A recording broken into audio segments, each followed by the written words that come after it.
Assalamualaikum warahmatullahi wabarakatuh. Selamat siang, Bapak Ibu semuanya. Waalaikumsalam warahmatullahi. Iya, Oke, semangat pagi. pagi. Pagi, pagi, pagi. Oke, Bapak Ibu semuanya. Terima kasih. Mohon izin, mungkin pertama-tama kita panjatkan puji dan syukur kehadiran Tuhan Yang Maha Esa, Allah Subhanahu wa Ta'ala atas limpahan karunia-Nya ya Bapak Ibu, karena rahmatnya, karena kasih sayang Tuhan, kita dapat berkumpul dalam sesi webinar sejuta senyum pensiun ke, mungkin ada yang notice ke berapa Bapak Ibu semuanya? 24. Oke, Pak Ahmad Sofwan sudah notice 74. Terima kasih Bapak Ibu sekalian, tidak terasa ya, sudah 74 webinar kita selenggarakan. Semoga nanti terus berlanjut dan harapannya program ini akan berkembang menjadi program yang lebih bermanfaat untuk Bapak Ibu semuanya. Dan tentu saja saya ucapkan terima kasih kepada Bapak Ibu yang sudah berkenan hadir dalam webinar ini sehingga kita bisa terus hadir menyelenggarakan tiap minggunya. Baik, Bapak Ibu semuanya. Hari ini kita mengangkat tema yang menarik, yang sebetulnya ini tema yang mungkin dari Bapak Ibu semuanya sudah pernah mendapatkannya dalam sesi kelas, ya ini terkait menemukan ide bisnis nih. Namun di sini kita akan ulik beberapa ide bisnis yang nanti juga akan disampaikan oleh Mas Yodi selaku founder dari Asli Group yang membawai brand Asli Geprek dan juga beberapa bisnis maklon juga beliau jalani dan salah satunya juga menjadi konsultan bisnis juga Bapak Ibu.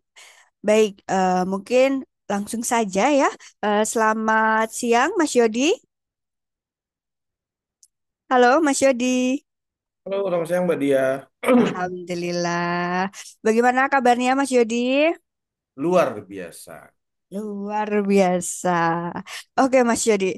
Hari ini kita akan membahas terkait menemukan ide bisnis nih. Harapannya dari sini Bapak Ibu ada referensi-referensi bisnis atau aktivitas di masa pensiun, khususnya bisnis yang akan dijalani. Nah, mungkin nanti di sini Mas Yodi akan menyampaikan materinya Bapak Ibu dan mungkin bisa langsung tanya jawab ya Mas. Atau kita akan bagi menjadi dua sesi. Nanti enaknya seperti Boleh. apa? Nanti karena kan hari ini saya akan kasih beberapa ide bisnis memang bisa langsung dimulai ya. Jadi Oke. kalau yang Bapak Ibu selama ini masih pusing, wah atau ngerasa butuh modal besar dan lain-lain, jadi sekarang kita akan share bisnis yang memang mudah dimulainya, resikonya juga nggak terlalu besar. Jadi nanti kan kita akan bahas per slide ya Mbak. Jadi nanti setiap ide bisnis kalau memang ada Bapak Ibu yang ingin langsung tanyakan boleh, silakan langsung tanyakan saja. Jadi kita bisa Oh, tanya karena nanti kan isinya kan beberapa ide bisnis ya. Jadi per ide bisnis nanti kalau mau langsung tanyakan boleh Mbak Dia. oke, siap. Begitu saja ya Bapak Ibu. Jadi nanti mungkin ini sistemnya tidak seperti biasa yang kita tanya jawab di akhir sesi. Nanti sistemnya saat Mas Jody menjelaskan Bapak Ibu boleh untuk menyampaikan pertanyaan di kolom chat ataupun langsung nanti bisa izin dulu agar kita bisa jeda nih kapan waktu untuk bisa bertanyanya secara langsung. Mungkin itu saja ya Bapak Ibu. Baik, untuk selanjutnya Mas Jody monggo untuk tempat waktu dan tempat disilahkan. Baik, Mbak Dia, terima kasih. Sebelumnya saya ucapkan salam dulu. Assalamualaikum warahmatullahi wabarakatuh. Waalaikumsalam Waalaikumsalam warahmatullahi wabarakatuh. warahmatullahi wabarakatuh. Salam sejahtera untuk Bapak Ibu semuanya. Bapak Ibu, terima kasih sudah hadir di siang hari ini ya. Mudah-mudahan siang hari ini waktu Bapak Ibu semua bisa lebih bermanfaat dengan adanya sharing ini dan nanti apa yang saya sampaikan mungkin bisa menjadi insight untuk Bapak Ibu semuanya. Jadi siang hari ini sebenarnya saya ingin sharing mengenai beberapa ide bisnis. Karena biasanya kan berpikirnya kalau bisnis pasti sesuatu yang besar, yang butuh modal besar, agak susah dijalankan. Kendalanya, Mas saya kan kemarin kerja, susah nih kalau mau mulai bisnis, nggak ada pengalamannya. Nah, tapi kita akan beberapa bahas mengenai ide-ide bisnisnya dan juga sedikit risikonya seperti apa sih peluangnya, cara memulainya. Dan sangat simpel sekali. Jadi nanti free flow aja. Bapak-bapak semuanya ibu-ibu kalau ada yang ingin tanyakan boleh langsung ya silahkan. Jadi saya izin coba sharing dulu untuk materinya. Sebentar.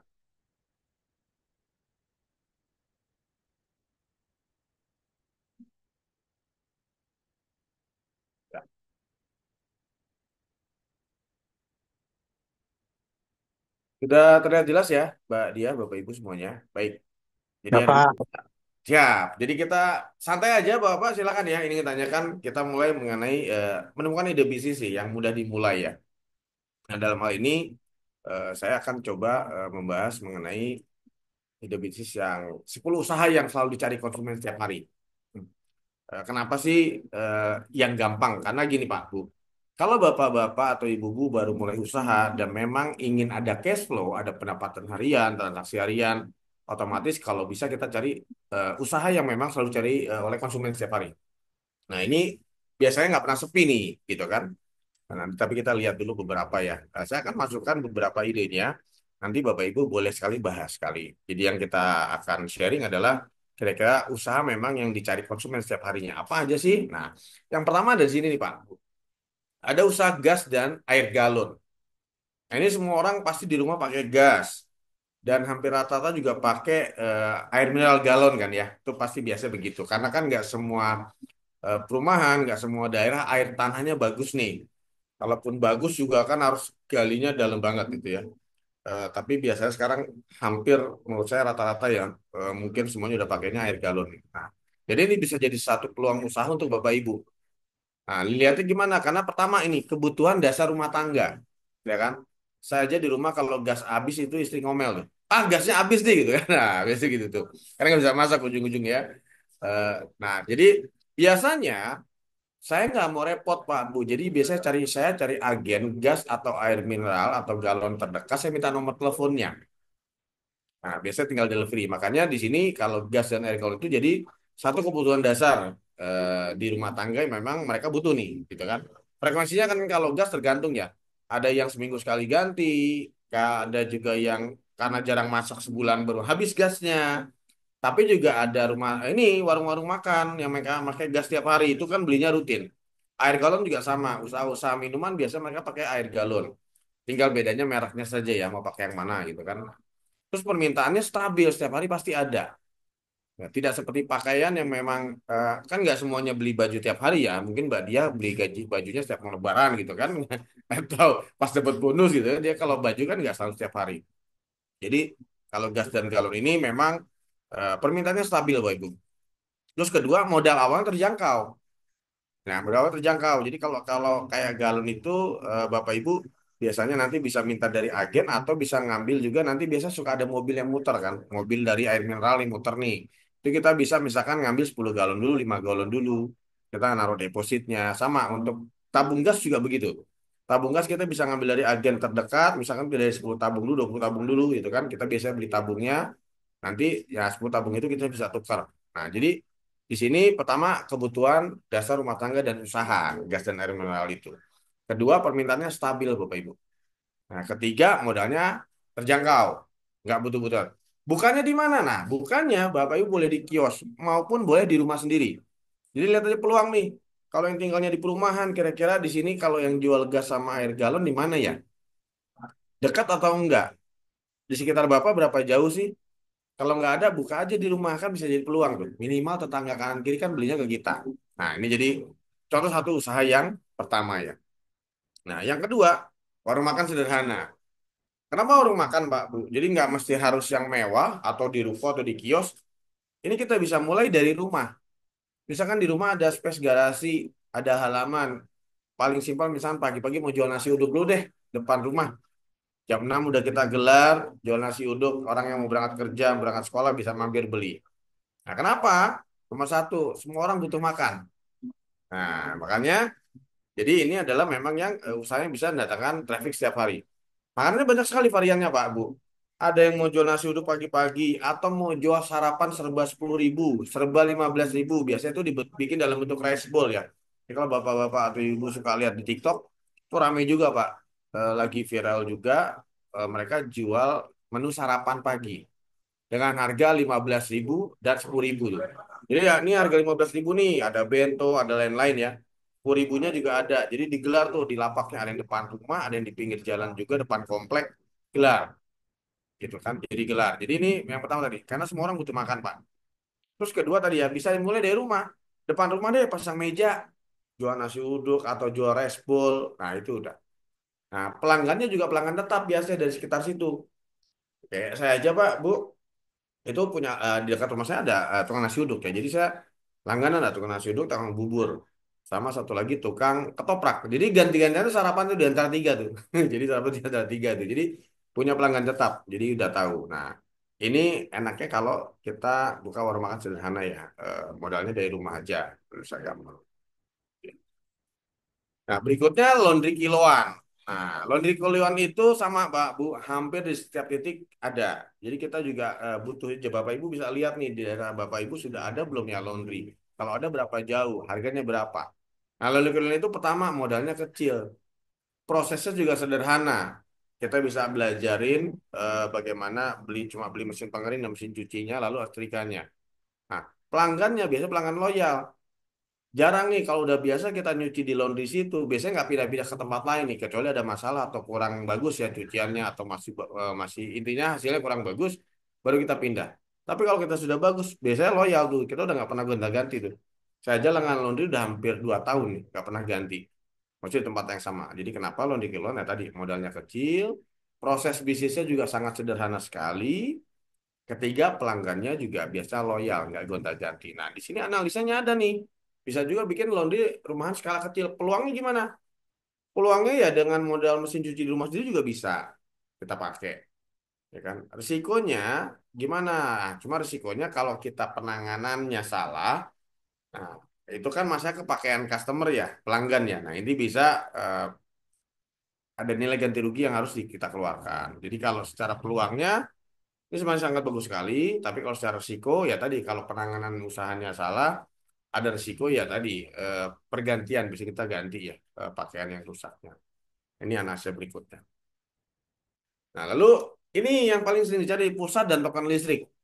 Ya, pertama kebutuhan digital tuh harian. Jadi memang orang butuh setiap hari.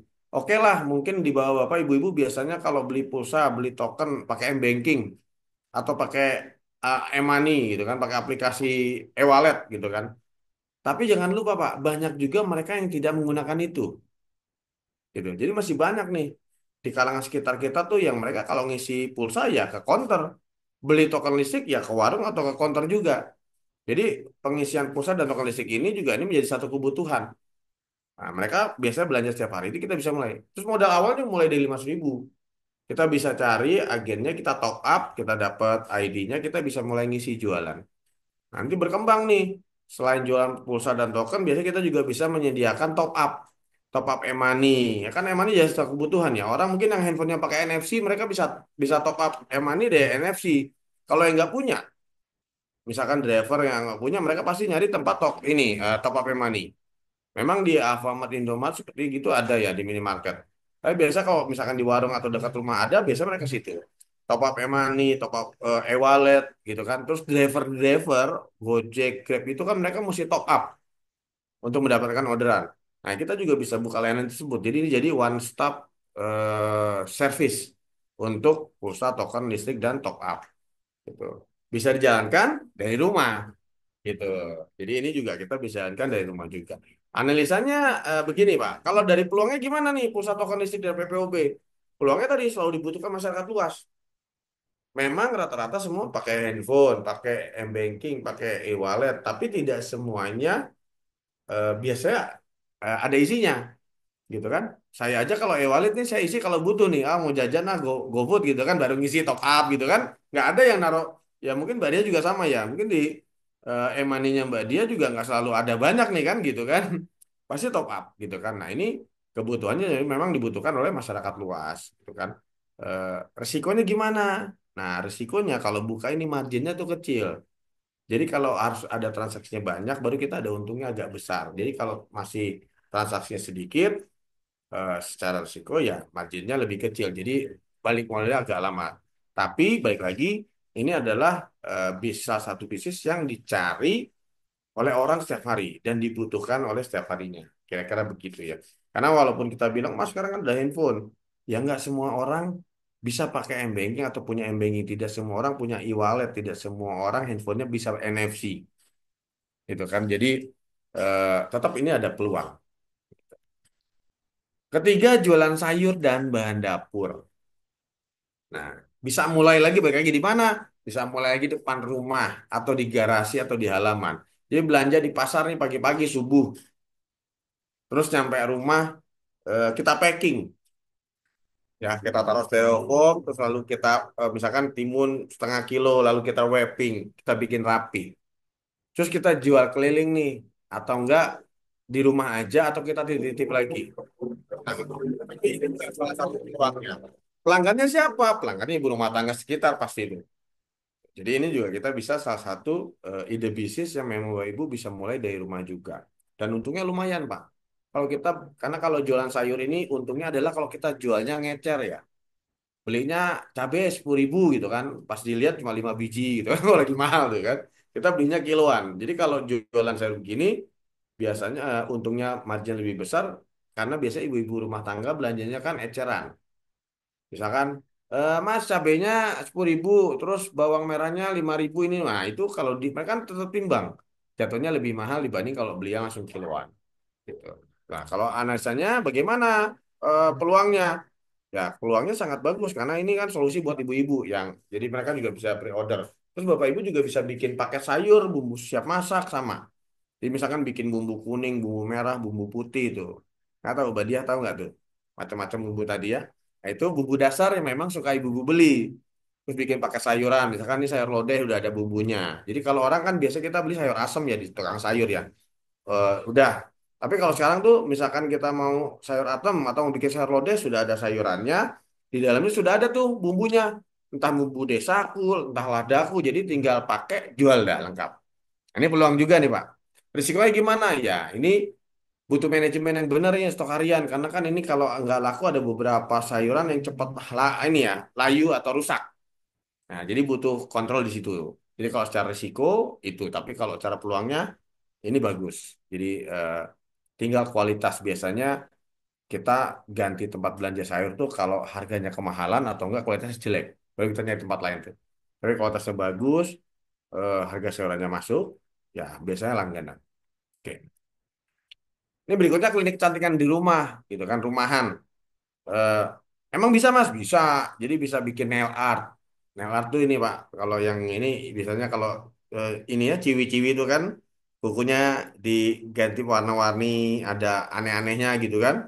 Terus juga bisa mani pedi itu kan dibersihin gitu kan. Jadi itu juga bisa mulai dari rumah atau bikin facial, kerimbat, manicure ya.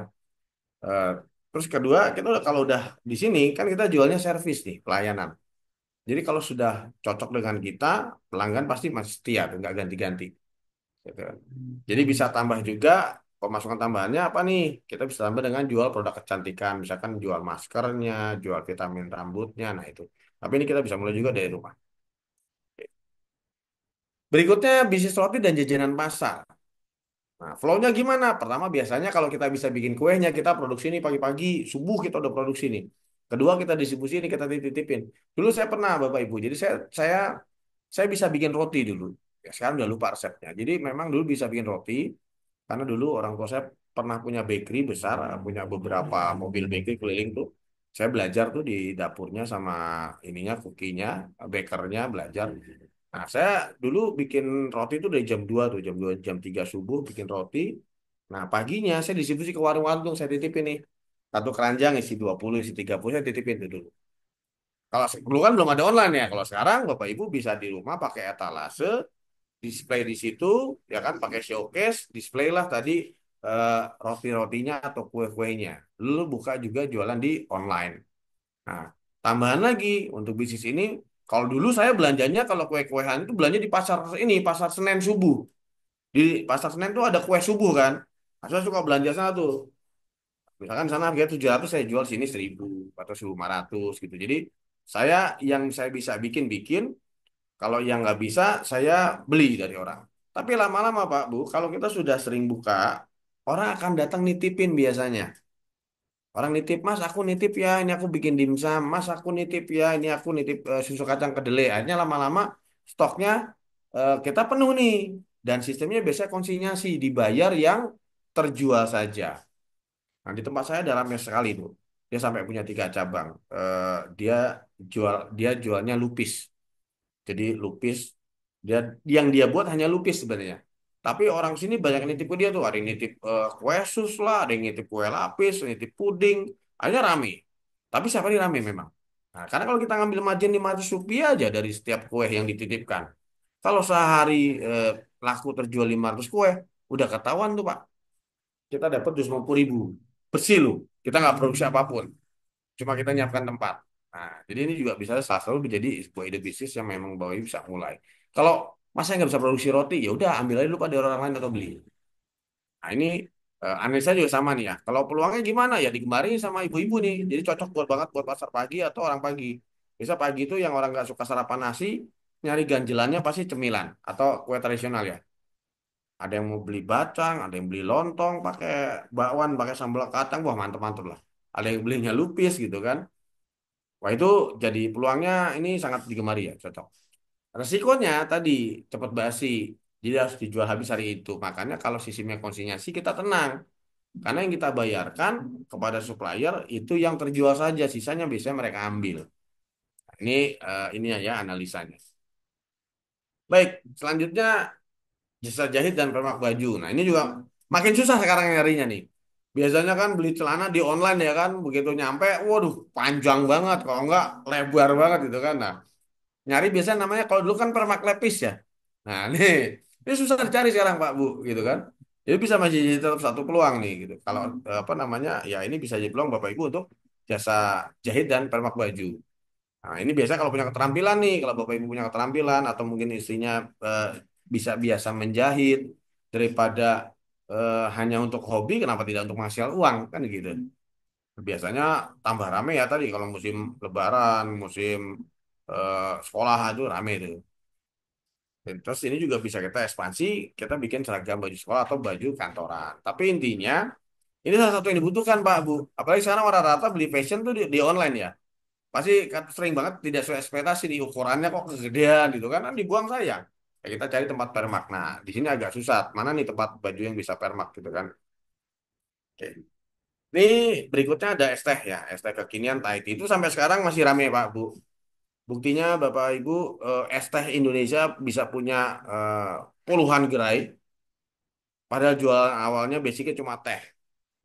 Nah, saya sering bahas eh, sekarang orang Indonesia siapa sih nggak suka es teh manis? Jarang banget lah. Gitu kan. Semua suka. Makan pun habis minum makan karbo minumnya es teh. Udah selesai makan ngantuk. Udah, udah. Gitu kan. Nah itu udah benar-benar jadi minuman, istilahnya minuman pokok orang Indonesia lah. Eh, Tapi pertanyaannya siapa yang bikin es batu di rumah? Walaupun punya kulkas, saya yakin jarang sekali nih bikin es batu di rumah. Ya kan? Tetap aja. Jadi orang beli es teh aja tuh mesti pakai online atau datang ke konternya. Gitu. Padahal bisa aja bikin di rumah ya. Nah, jadi ini salah satu peluang. Jadi minuman murah meriah yang bisa punya margin besar. Karena tadi salah satu kalau bisnis F&B atau kuliner yang margin besar itu biasanya di minuman. Gitu. Contoh saya Pak, saya jual es Milo nih di warung saya. Di online tuh saya jual 15.000 es Milo satunya. HPP-nya gimana? Saya beli Milo sasetan tuh. Biasanya di toko kue, toko itu, toko bahan kue, jual tuh Milo satu saset isinya 11 atau 10 kan. Kalau dihitung per kosnya cuma 1.800, paling mahal 2.000 itu satunya untuk satu sasetnya. Ya 2.000 plus gelas plus es paling modal HPP-nya saya cuma nggak sampai 4.000, 3.500. Saya jual 15.000 tuh. Jadi memang marginnya besar.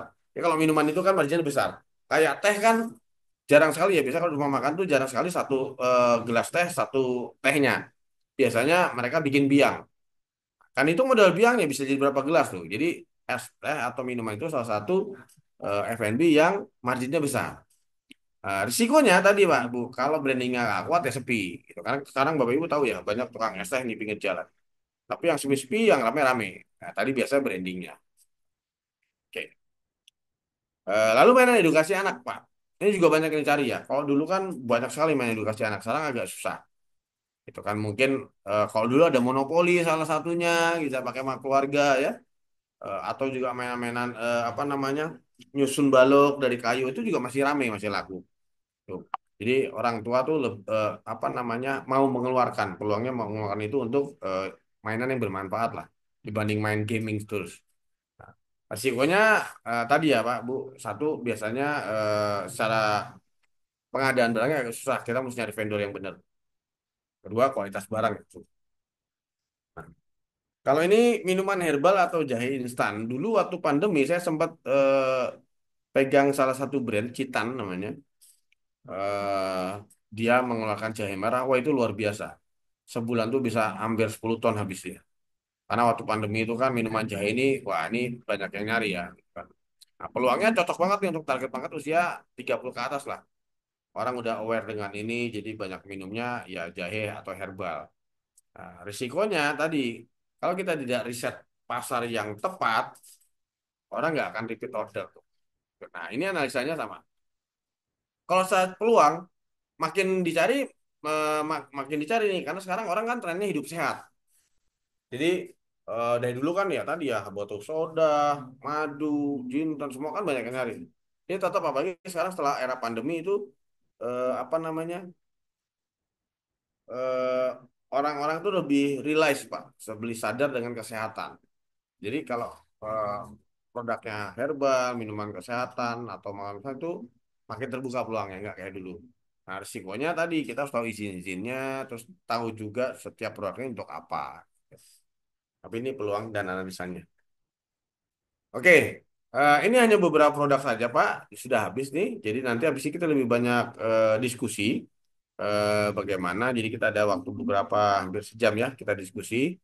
Saya masih ada beberapa sebenarnya jumlah apa namanya ide bisnisnya. Tapi boleh kita diskusi dulu. Nanti mungkin kita bisa tampilkan kira-kira apa lagi nih ide bisnisnya seperti itu kira-kira. Kembali dulu ke Mbak Dia. Silakan Mbak Dia. Oke, luar biasa. Beberapa contoh yang sebenarnya itu lekat banget ya Mas dengan kehidupan saat kita gitu ya. Untuk yang tadi dijelaskan sama Mas Yodi. Nah, mungkin Bapak Ibu sekalian, kalau kita lihat-lihat ini kan memang contoh-contoh kebutuhan pokok ya Mas. Kalau saya lihat beberapa Ya, yang ditampilkan itu. Nah, mungkin dari Bapak Ibu sekalian ada yang mau langsung bertanya kepada Mas Yodi terkait apa yang disampaikan atau mungkin topik yang masih relate tadi dengan yang disampaikan. Silakan Bapak Ibu semuanya. Saya beri kesempatan untuk bertanya langsung atau mungkin bisa dituliskan di kolom chat. Adakah dari Bapak Ibu semuanya yang ingin bertanya langsung ke Mas Yodi? Silakan. Oke, sebentar. Oke, ini dari Pak Sakri. Mohon izin saya bacakan ya Pak ya. ya Dari Pak monggo. Sakri, Coach Yodi bisa dijelaskan masing-masing contoh tadi kira-kira marginnya berapa secara umum? Begitu Mas Yodi. Baik. Mungkin kalau salah satunya mungkin kalau rumah makan gitu, yang mana Mas Yodi udah punya beberapa gerai nih dari itu bisa Ya, dijelaskan. salah duanya aja ya Mbak ya. Eh, Jangan salah satunya ya. Baik, kita buka lagi kalau gitu materinya sebentar. Saya kasih beberapa sampel ya Pak untuk dari kira-kira dari bisnis ini kira-kira marginnya berapa persen ya, gitu kan? Oke. Nah, ini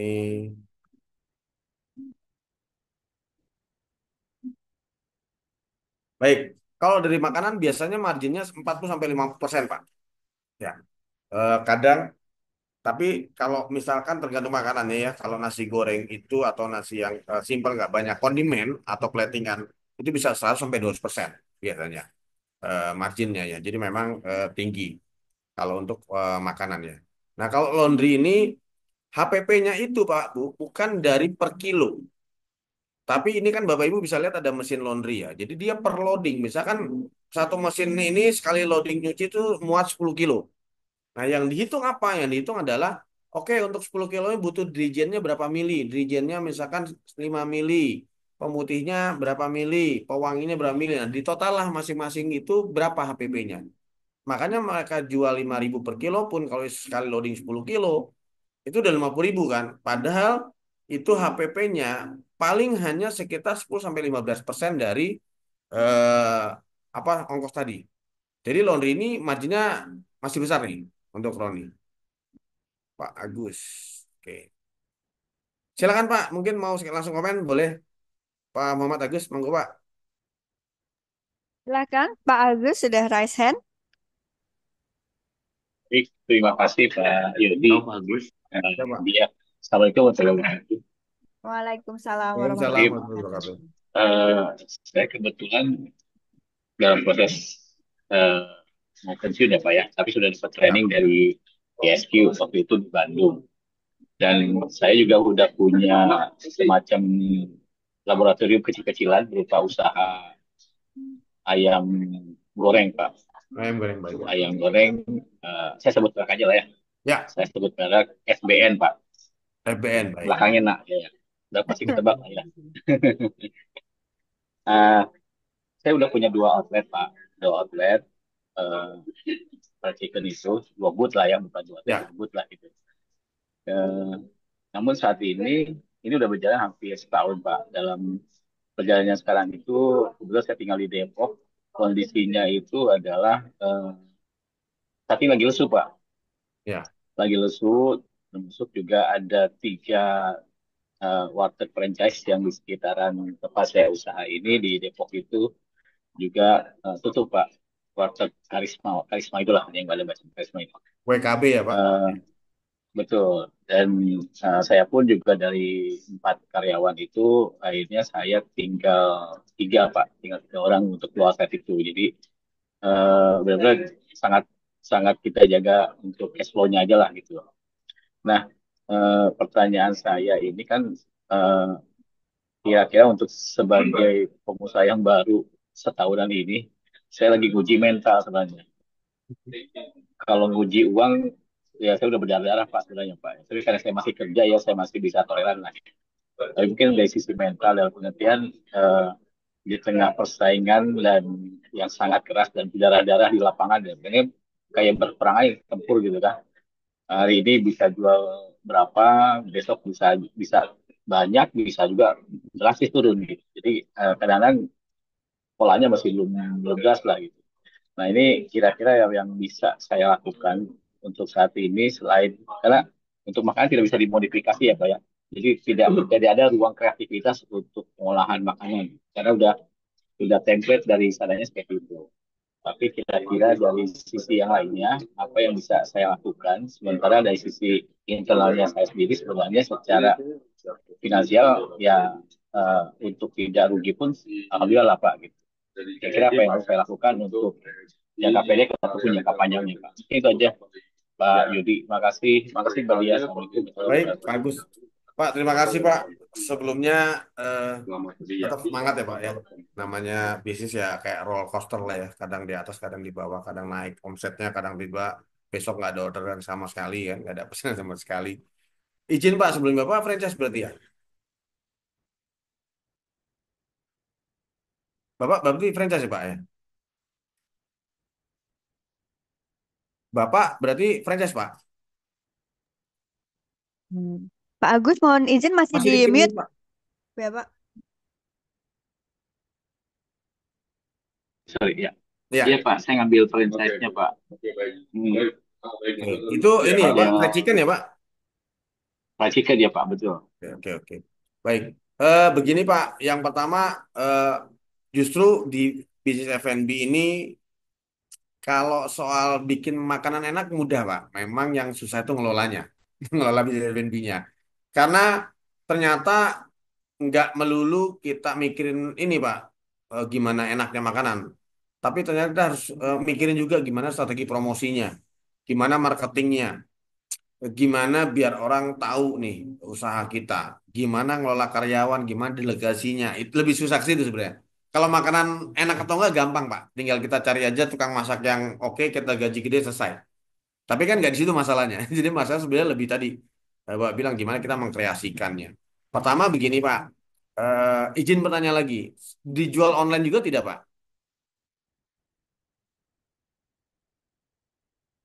Saya juga pasang eh, di Gojek sama di Grab ya. Oh, oke. GoFood sama di GrabFood Pak. Ya, ada penjualannya Pak? Itu dia karena penjualannya jarang, jadi apa namanya tidak masuk ke dalam list yang top gitu ya Pak, atau di Oh atas iya ya. iya Jadi iya iya memang iya betul. orang tuh harus cari dulu nama saya apa Ya. ininya barulah gitu. Kan juga banyak juga sih yang jualan online juga ternyata gitu. Iya, betul.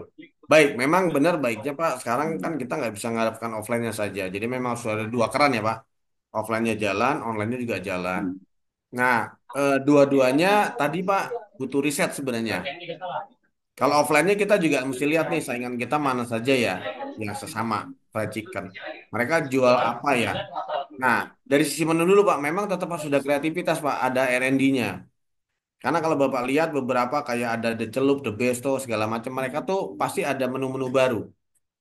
2 atau 3 bulan sekali mereka ngikutin tren Pak, ngeluarin menu. Kayak kemarin tuh lagi rame menu-menu yang saus pedasnya, saus kejunya, terus waktu itu mentai. Nah ini memang harus ngikutin Pak.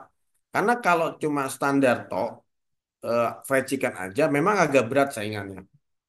Jadi memang boleh Pak. Jadi kalau memang tanyakan ke pusat, bisa nggak atau ada menu baru atau tidak? Kalau tidak, boleh nggak saya menambahkan varian? Misalkan Bapak fried chickennya tapi Bapak juga jual saus keju, saus mentai, saus pedas, saus barbecue. Nah itu bisa menambah ini Pak, apa namanya minat pelanggan. Karena kan ada variasinya jadinya. Karena hampir rata-rata sekarang itu kalau fried chicken tok aja agak berat Pak.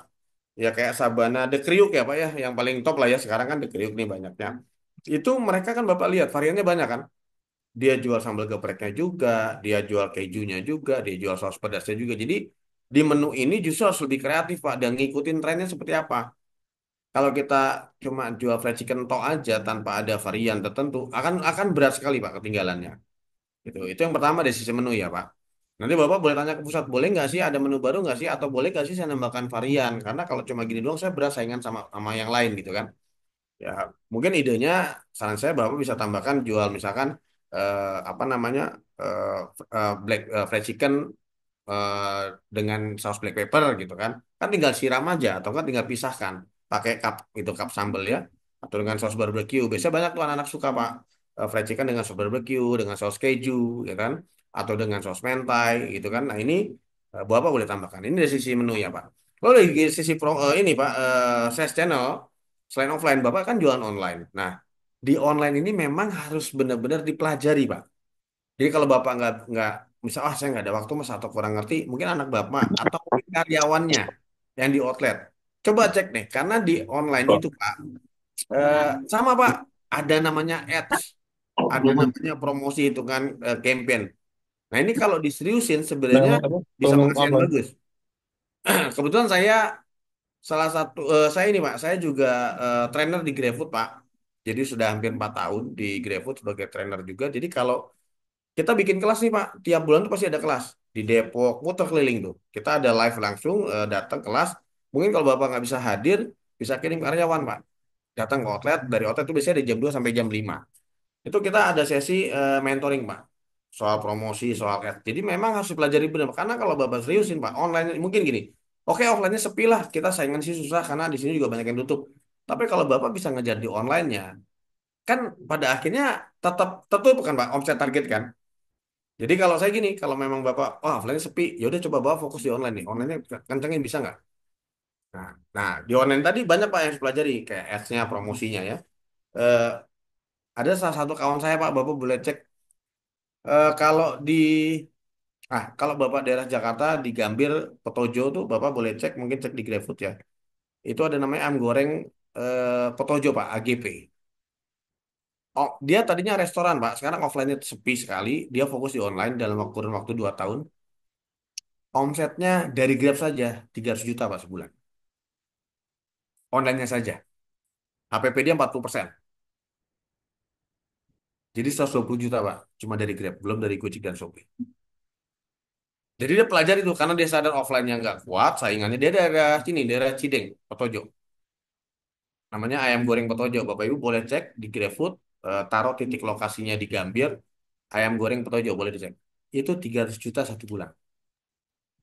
Jadi makanya kalau offline-nya agak sepi. Kita coba fokuskan di online Pak. Online-nya gimana nih? Pelajari lagi. Nah. Itu sorry, Pak Yudi, itu yang di Coba. Petrojo tadi ngebus ngebus salesnya gimana tuh Pak ya? Secara online itu ya? Nah tadi Pak, harus banyak varian menu. Jadi dia riset terus Pak. Ownernya riset terus Pak. Sama, dia jatuh ke titik terendah banget Pak. Jadi 2022 saya datang ke restoran dia, ketemu dia. Wah itu curah sampai nangis Pak. Karena udah karyawan dari belasan habis. Dan dia mulai lagi step by step tuh Pak. Dia pelajari nih, ini karena di online itu Pak. pertama yang sangat berpengaruh adalah foto dan gambar, foto menu. Foto menunya udah proper belum? Deskripsinya menu. Lalu harga jualnya bagaimana? Kita cek sekitar. Lalu kita juga kreatif, Pak. Bikin paket-paket menu-menu combo. Misalkan untuk fried chicken keluarga isinya 5 ayam sama berapa nasi. Nah, itu kita harus kreatif bikin itu, Pak. Nah, itu yang menentukan di online Bapak Bapak ini bisa dapat sales yang oke atau tidak. Terus dipasang ads juga. Jadi kan kita Bapak Ibu kalau lihat di online ya, kan kita suka nyari nih, oh ada paket hemat, ada promo. Kita juga mesti bikin promo berkala, Pak. Oke, misalkan sekarang nih tanggal 15 sampai tanggal 30 kita bikin promo payday. Atau kalau promo tanggal tua deh misalkan. Promo tanggal tua dulu kita bikin nih 15 sampai 25 misalkan. Nah, berarti yang kita tampilkan di online itu menu-menu yang sedang promo, Pak, atau kita hemat. Contohnya misalkan nasi ayam dari 30.000 coret jadi 25 gitu kan. Diskon. Judul nama kategori menunya misalkan paket hemat ya kan? Atau hemat tanggal tua. Nanti 25 sampai tanggal 5 awal bulan kita lagi bikin promo lagi, Pak. Ya kan, menu payday atau menu gajian. Nah, di situ kita jual menu paketan lagi. Nah, itu memang harus secara dinamis kita ngikutin. Jadi bukan berarti begitu daftar online kita daftar online nunggu rame dengan sendirinya. Ya atau nggak rame ya udah kita ya udahlah nggak rame ya. Yang lain juga nggak gitu, Pak. Memang kita harus secara dinamis sih, Pak, kita cek menunya bagaimana. Nah, kalau kita tidak tahu, Pak, Bapak boleh cari referensi tadi. Bapak boleh cek deh di tempat Bapak nih yang jualan. Buka aja riset, Pak. Caranya Bapak buka GrabFood atau GoFood atau Shopee ya. Cari restoran yang jualnya fried chicken juga. Mana yang paling rame sih? Nah, lihat menunya seperti apa, Pak. Jualnya berapa sih? Promonya apa? Nah, Bapak bisa lakukan ATM tuh. Amati, tiru, modifikasi. Nah, jadi itu, Pak. Jadi untuk ngebosnya seperti itu. Nah, terakhir dari saya, Pak, ya yang penting Bapak controlling sama delegasinya, Pak. Jadi memang saya bawel, Pak. Saya ke outlet, saya punya beberapa outlet, Pak. Saya pasti cek. Hari ini berapa salesnya? Kenapa sepinya? Kenapa apa? Jadi selalu selalu cek internalnya. Karena sebelum saya menyalahkan aplikasi atau pasar yang lesu, saya cek dulu Pak internalnya. Bener nggak QC-nya? Bener nggak nih produknya? Lama nggak? Terus saya coba tes online. Saya kalau misalkan dekat salah satu hotel, Pak, saya coba ngorder online, Pak. Saya ngorder satu menu di jam sepi, berapa lama nyampe ke saya? Saya pernah nongkrong di daerah Jagakarsa, Pak, ada hotel saya di situ. Di seberang ada warkop, saya nongkrong di warkop, Pak. Saya ngorder satu menu. Sambil saya liatin yang jaga outlet. Dari saya ngorder itu yang jaga outlet ngobrol aja, Pak. Sampai driver datang baru oh ada orderan ya, baru dia buka handphonenya, dia lihat, dia kerjakan. Dan akhirnya orderan itu nyampe ke saya itu hampir 45 menit, Pak. Nah, berarti di situ kan gini, kita ngorder satu menu nyampe ke customer 40 menit pasti orang kapok pesan lagi.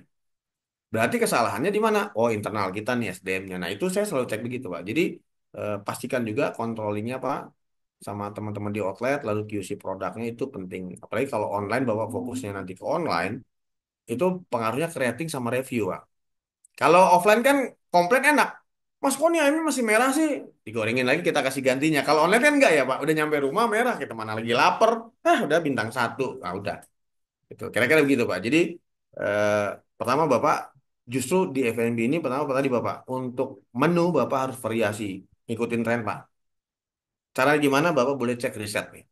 Di sekitar menunya apa saja ya, yang ramai apa aja ya, gitu. Yang kedua tadi Bapak coba fokus di online-nya juga. Jadi bukan begitu sudah daftar online sepi ya sudah enggak. Memang harus dinamis Pak ngikutin. Bikin promonya per minggu atau per 2 minggu atau per 1 bulan itu harus ngikut. Terus ketiga coba mulai review lagi internal Pak. Bener nggak Bapak coba suruh orang beli kayak atau Bapak cash order online. Satu menu berapa lama datangnya terus rasanya gimana berubah nggak konsisten nggak? Karena kuncinya kan kalau F&B konsisten dirasa. Kira-kira gitu bagus. Eh, terakhir ya tetap semangat Pak.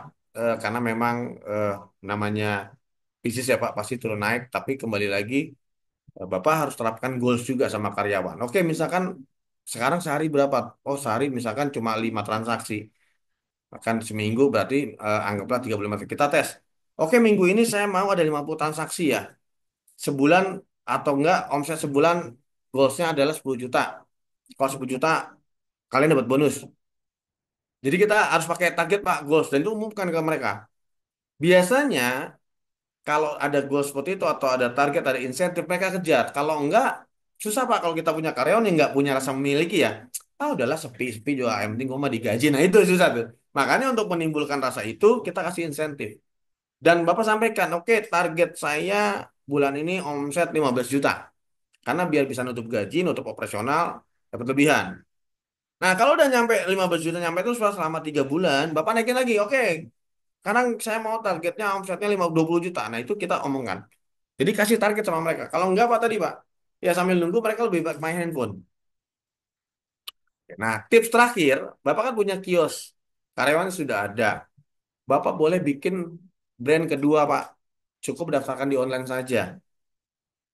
Entah Bapak bikin brand kedua, daftarkannya cukup di online saja, Pak. Contoh Bapak bikin eh, minuman ya, es teh kah, atau mau bikin es teler, silakan bikin second brand, Pak. Daftarkan saja di online. Siapa tahu brand yang kedua ini lebih hidup. Nggak perlu cari tempat lain, Pak. Kan karyawannya ada. Kalau nggak ada kerjaan kan dia nganggur. Ya kan? Peralatan kan ada, Pak. Tempat ada.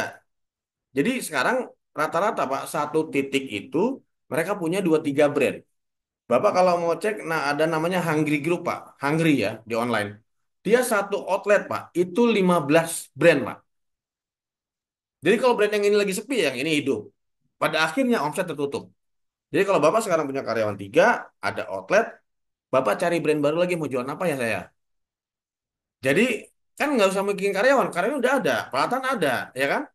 Bapak bikin aja brandnya siapa tahu brand yang kedua ini hidup Pak. Jadi yang ini lagi sepi, yang ini yang kedua hidup gitu kan. Syukur-syukur dua-duanya rame.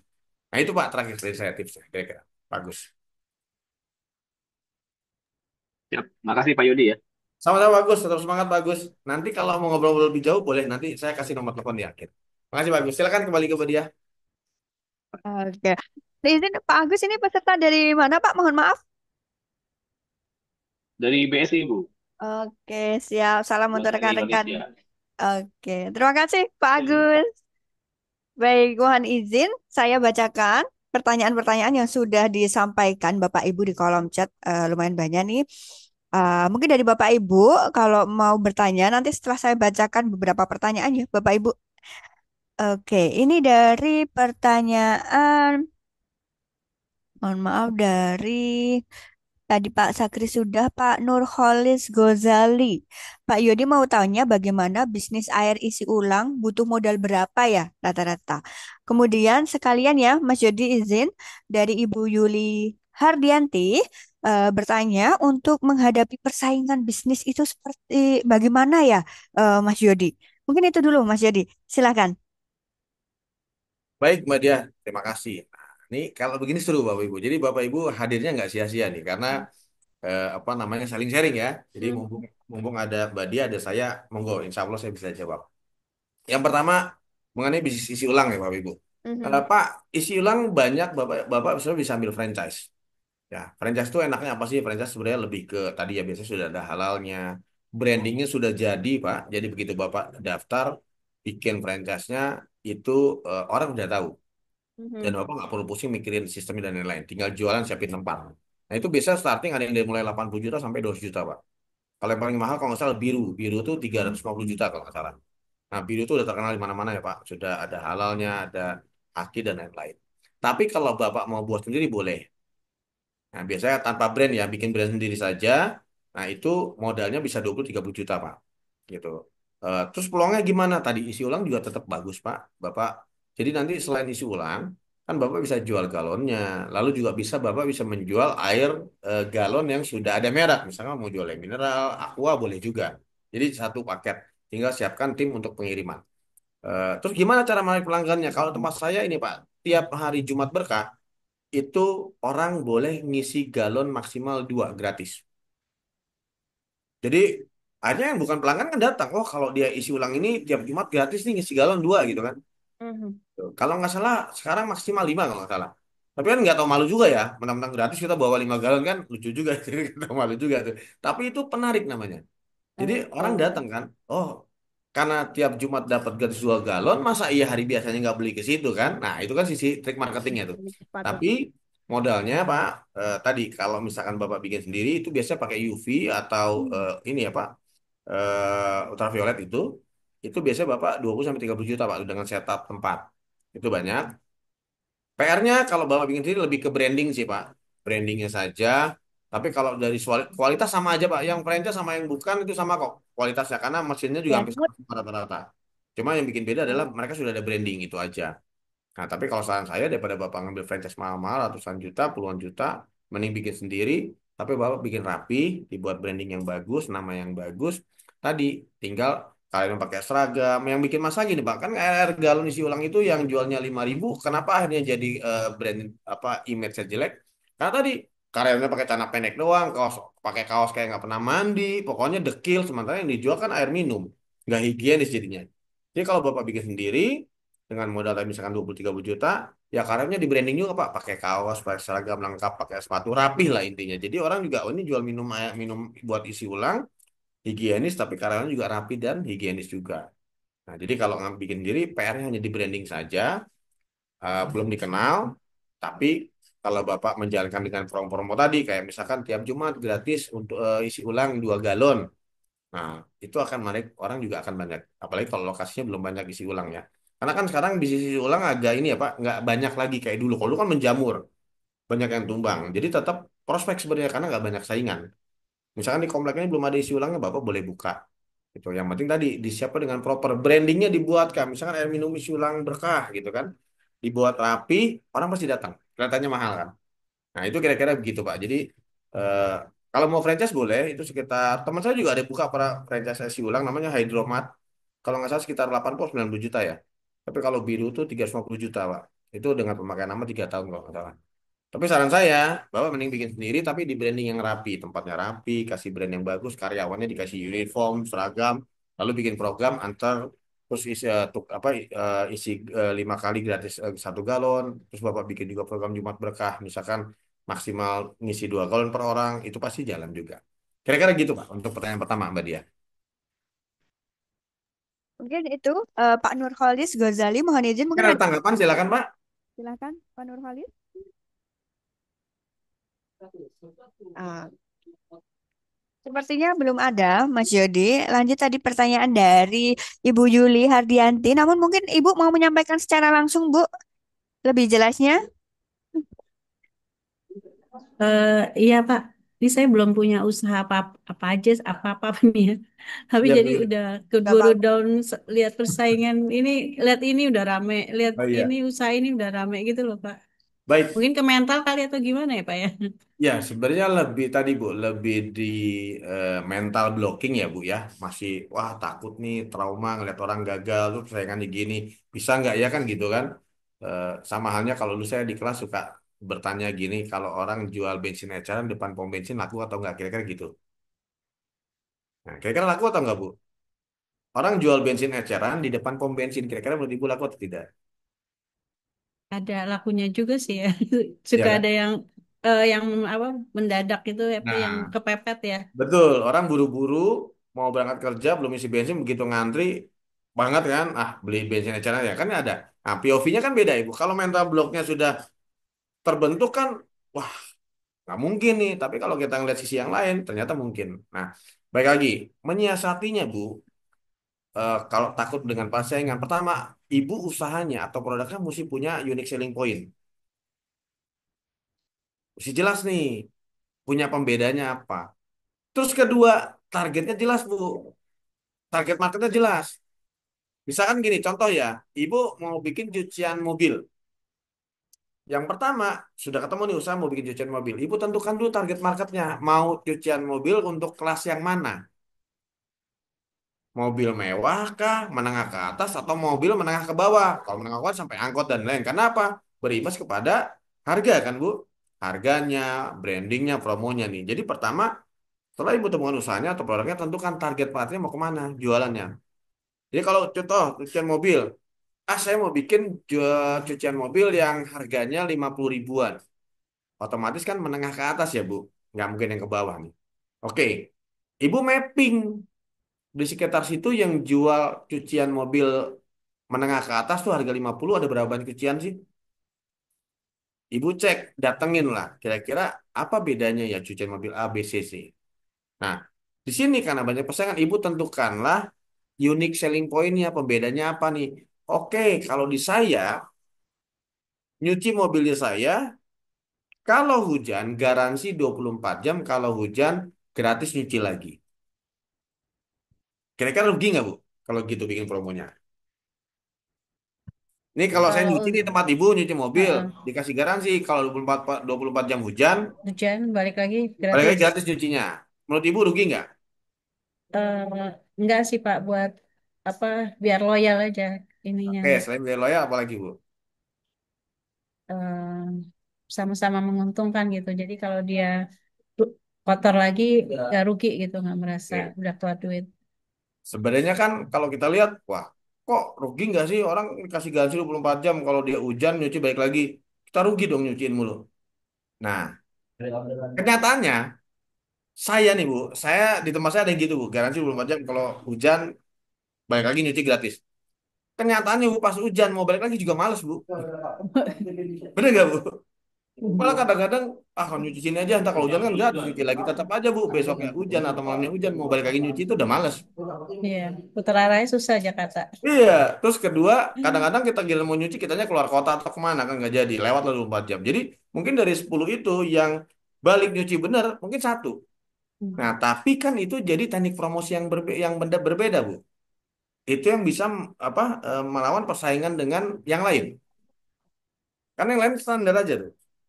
Gitu. Jadi itulah, nah teknik-teknik seperti itu yang kita butuhkan, Bu. Jadi ada pembedanya. Pembedanya apalagi ya? Pembedanya dari sisi promo tadi. Kita kasih garansi, jaminan, tempat lain enggak. Gitu. Terus kita detail. Jadi ibu tentukan pertama, setelah ketemu usahanya atau produknya, target marketnya apa? Karena target market pengaruh, Bu.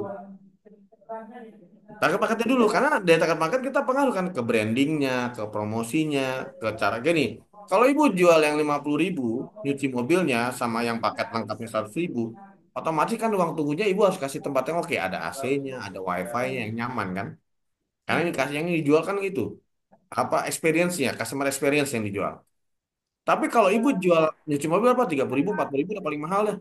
Nggak butuh AC tuh Bu, orang mah yang penting cuci bersih bersih selesai. Ibu mau ngasih tempat biasa aja nggak masalah. Jadi nggak perlu fasilitas karena orang nyari murahnya.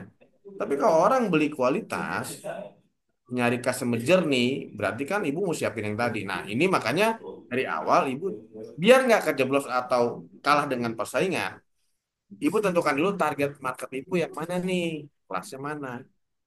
Yang kedua, ibu harus kasih ada tadi Pak USP Bu, unique selling point-nya apa dari usaha ibu. Karena kalau nggak punya unique selling point Bu, susah pasti. Sama kayak ibu bikin kue, Mbak Dia juga jualan nih Lebaran kue nastar, ibu juga jualan kue nastar. Bedanya apa? Oh, pertama target marketnya beda. Kalau Mbak Dia yang menengah ke bawah, kalau ibu yang menengah ke atas. Buktinya apa? Buktinya ibu nastarnya satu kaleng 80.000, Mbak Dia 40.000. Kan beda pasar soalnya ya. Kedua, Mbak Dia pakai toplesnya yang kalau kesenggol dikit pecah, Bu. Bukannya susah banget tuh PR-nya tuh pakai ini. Nah, kalau ibu lebih bagus lagi. Jadi bisa pakai hampers. Nah, itu pengaruh ke situ kan. Nah, unique selling point-nya lagi apa? Bedanya lagi. Pembedanya lagi apa lagi? Kalau ibu bahannya berkualitas, misalnya pakai Wisman segala macam, Mbak Dia mah enggak. Ya kalau makan penasaran di Mbak Dia nempel di lidah, ya kan kalau ibu enggak tuh, lemuk halus. Nah, jadi tentukan dulu target market ibu mana.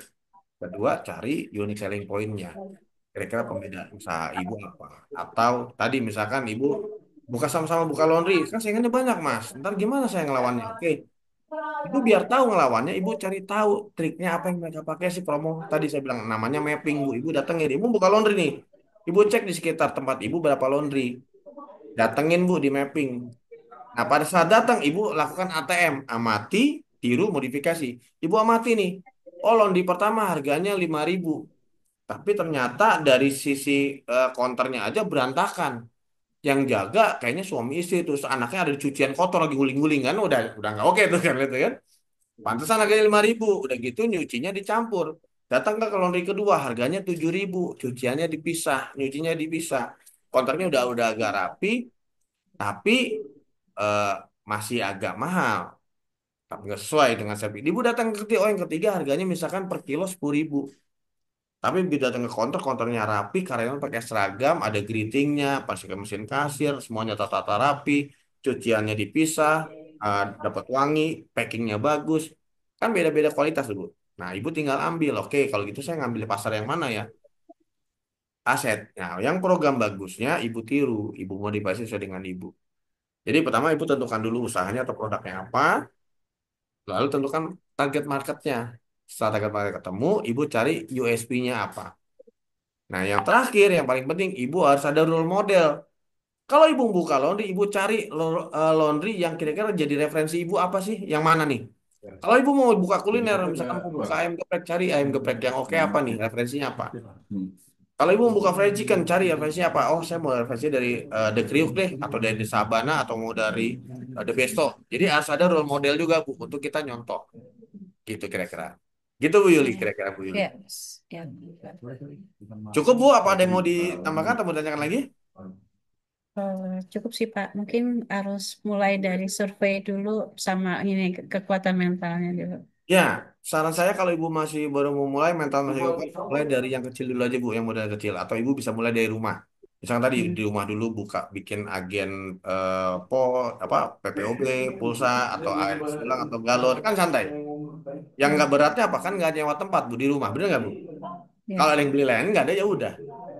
Minimal kita gas ngambil dari situ kan, kita belinya kan ke situ juga kan. Gitu. Maksudnya ibu bisa mulai usaha di situ dulu, ibu nguatin mental dulu kan. Kalau ya, udah kuat mentalnya baru gitu. Baru deh ibu boleh buka misalkan dari kios dari ruko gitu. Jadi kalau untuk masih yang belum berani mentalnya ibu boleh mulai dari rumah dulu. Mungkin dari hobi ibu, kalau ibu suka masak boleh open PO dulu, kalau ibu suka bikin kue boleh itu dulu. Yang penting dimulai dulu sih sebenarnya Bu. Karena kalau ya, betul. mulai kita nggak tahu nih hasilnya gimana. Kira-kira gitu ya Bu. Pilih. Baik, ya, baik. Makasih, Baik Ibu, Coach. sama-sama Bu. Terima kasih. Sehat Iya, selalu Ibu. ya, Terima, makasih. Saya juga. Amin. terima Silakan. kasih Bu Yuli untuk pertanyaannya luar biasa sekali. Mungkin ini jadi pertanyaan dari Bapak Ibu yang lainnya juga ya, Mas Yodi. Saya senang sekali melihat perkembangan dari Bapak Ibu semuanya nih, Mas Yodi. Jadi Ya. beberapa Bapak Ibu yang sudah ikut training nih, mungkin sudah masuk purna bakti juga atau purna tugas. Ini beberapa sudah memulai usaha rumahan nih. Ada yang catering, kemudian open PO dari hobi-hobi baking, cooking, dan dari situ sudah konsisten. Ibu Yulin mungkin nanti Ibu ada hobi apa yang Ibu senangi boleh Bu untuk dicoba dan di apa dipasarkan ya Mas ya Betul. dari sosial media dari rumah Karena begitu. kunci bisnis itu sebenarnya kan konsisten kan. Tuh. Yang penting tuh kita konsisten deh. Nah, kalau konsisten kan ini mau lagi jatuh ya tetap jalan, lagi sukses saya apa lagi ya. Jadi ya coachnya konsisten. Nah, kalau bicara F&B, konsisten di mana? Konsistennya di rasa. Jadi Hmm. F&B itu kuncinya apa? Konsisten rasa, rasanya tetap sama nih. Nah, itu yang makanya perlu ada SOP dan lain-lain. Kira-kira gitu. Mau silakan Mbak Lia, mungkin ada yang lain. Oke, terima kasih Mas Jadi. Baik, izin saya sampaikan lagi pertanyaan dari Bapak Ibu semuanya. Ini pertanyaan dari Bapak atau Ibu Suma, mohon maaf ya, Pak Bu, kalau saya salah untuk menyebutkan nama. Kemudian ada Pak Sakri Saroyo juga ini similar ya, hampir sama terkait bagaimana metode atau riset untuk suatu bisnis nih, Mas. Kalau Bapak atau Ibu Suma ini bertanya terkait metode dan riset bisnisnya. Kalau Pak Sakri lebih spesifik, bagaimana strategi dan step utama untuk membuka usaha jasa konsultan nih, misal menentukan harga jasanya seperti konsultan K3 atau safety. Mungkin bisa analogi atau seperti apa Mas bisa dijawab. Silakan Mas Yodi. Baik, Mbak Dia. Terima kasih ya. Ini sambil saya oke. Oke. Pertama,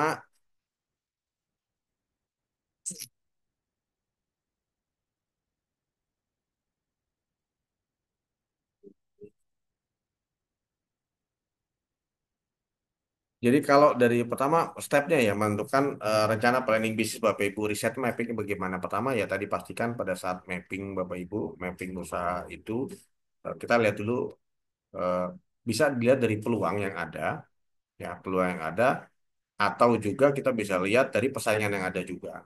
Nah, saran saya pada saat Bapak Ibu misalkan mau riset, dilihat contoh tadi. Misalkan kita analogikan contoh mau buka es teh ya, kita mau buka es teh lah.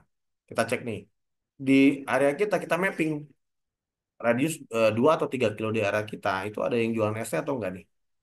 Nah, pada saat ada ternyata ada berapa es teh sih? Nah, kita mapping kita lihat bagaimana tadi ST1, 2, 3 ini bagaimana sih dari cara penjualannya, servisnya dia, lalu bagaimana dari kualitas produknya. Nah ini kita lakukan itu. Jadi contoh nih di tempat saya ada tiga, banyak sekali ya, anggaplah ada tiga lah, tiga. Tapi ada satu langganan saya yang jualan es teh. Nah, dalam langganan saya yang jualan es teh ini, kenapa dia langganan? Karena gini, di tempat ini hanya dia yang bikin tehnya langsung di tempat. Jadi dia di belakang ada dandang, dia masak tehnya langsung di tempat.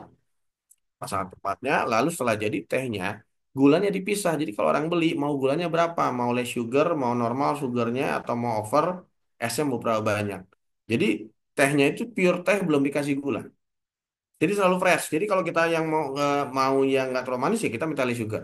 Nah sementara yang lain, beberapa brand lain itu tehnya sudah langsung dikasih gula. Jadi kalau begitu kita minum, kalau esnya sedikit, manisnya minta ampun itu udah pabrik gula ada pokoknya. Atau yang kedua, berikutnya lagi tadi mereka sudah bawa masak di rumah, lalu tehnya tadi taruh di dalam galon-galon mineral. Bayangkan kalau mereka masaknya pagi, lalu galonnya tersebut yang kedua atau ketiganya baru dibuka sore, kan udah nggak fresh tuh.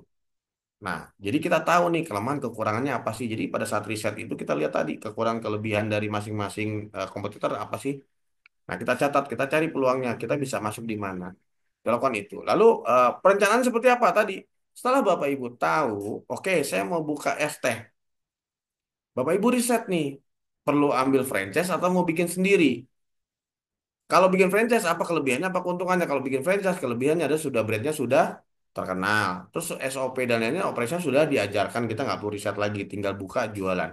Kalau bikin sendiri, berapa ibu berarti mesti tadi setelah ketemu oh mau jualan ST, apa yang pertama diberikan bukan model bisnisnya dulu, produknya dulu.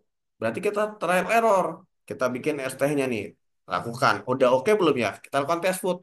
Oke tehnya kasih ke tetangga, kasih sudah enak nggak dibanding itu enak mana? Kita lakukan test food. Jadi kita mesti trial error untuk produknya dulu. Begitu produk sudah oke, baru kita bikin model bisnisnya.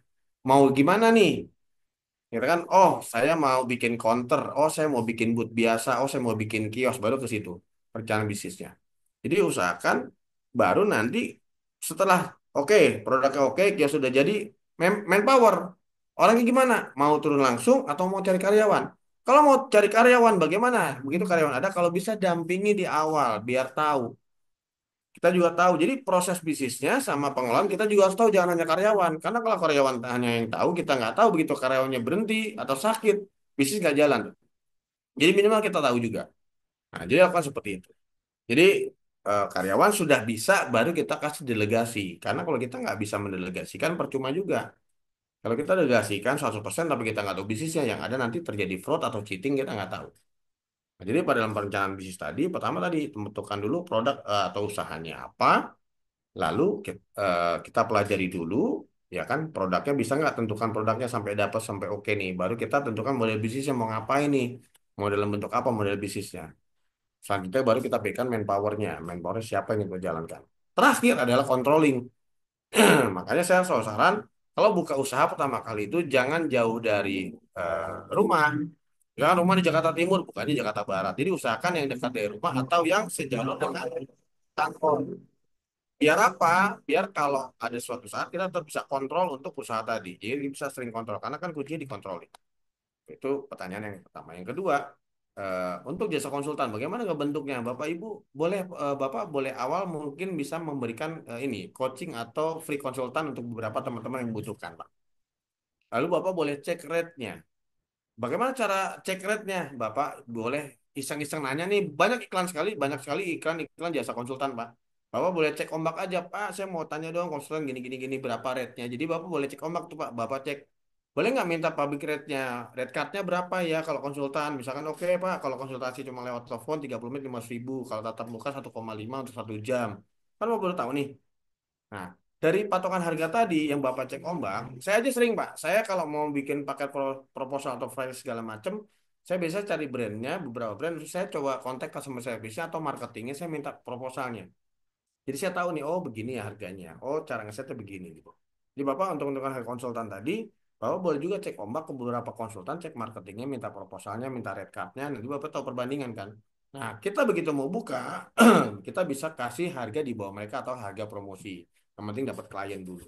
Nah, di tahap awal mungkin Bapak bisa ngasih free konsultan nih buat teman-teman. Misalkan ada usaha-usaha kecil yang pengen, lu bikin apa? Usaha apa?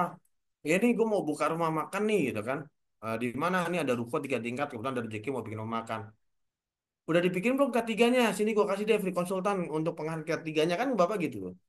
Jadi Bapak punya portfolio dulu, minimal portfolio kan. Tapi nanti gue izin ya, gue masuk ke portfolio ya. Itu boleh Pak, nggak apa-apa kayak gitu dulu di awal. Nanti kan kalau sudah ada portfolionya, beberapa brand sudah Bapak konsultankan, lebih enak jualannya gitu. Kira-kira gitu ya Mbak Dia. Untuk pertanyaan kedua ya.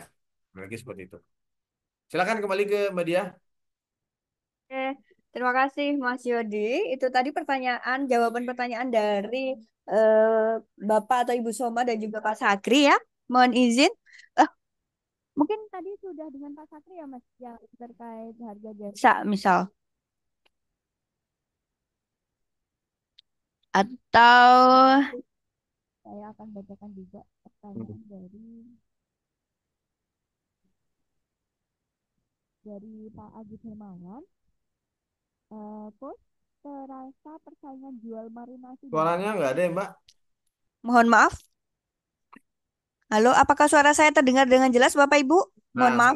sekarang jelas Mbak. Oke, Ya, baik. Mbak. Terima kasih. Ini ada pertanyaan dari Pak Agus Hermawan. Coach, terasa persaingan jual marinasi dan tepung chicken dan serbuk minuman yang ada dimiliki oleh Dominan Food hampir tidak Hmm. Oh, terrealisasi bagus. sampai sekarang. Mohon maaf.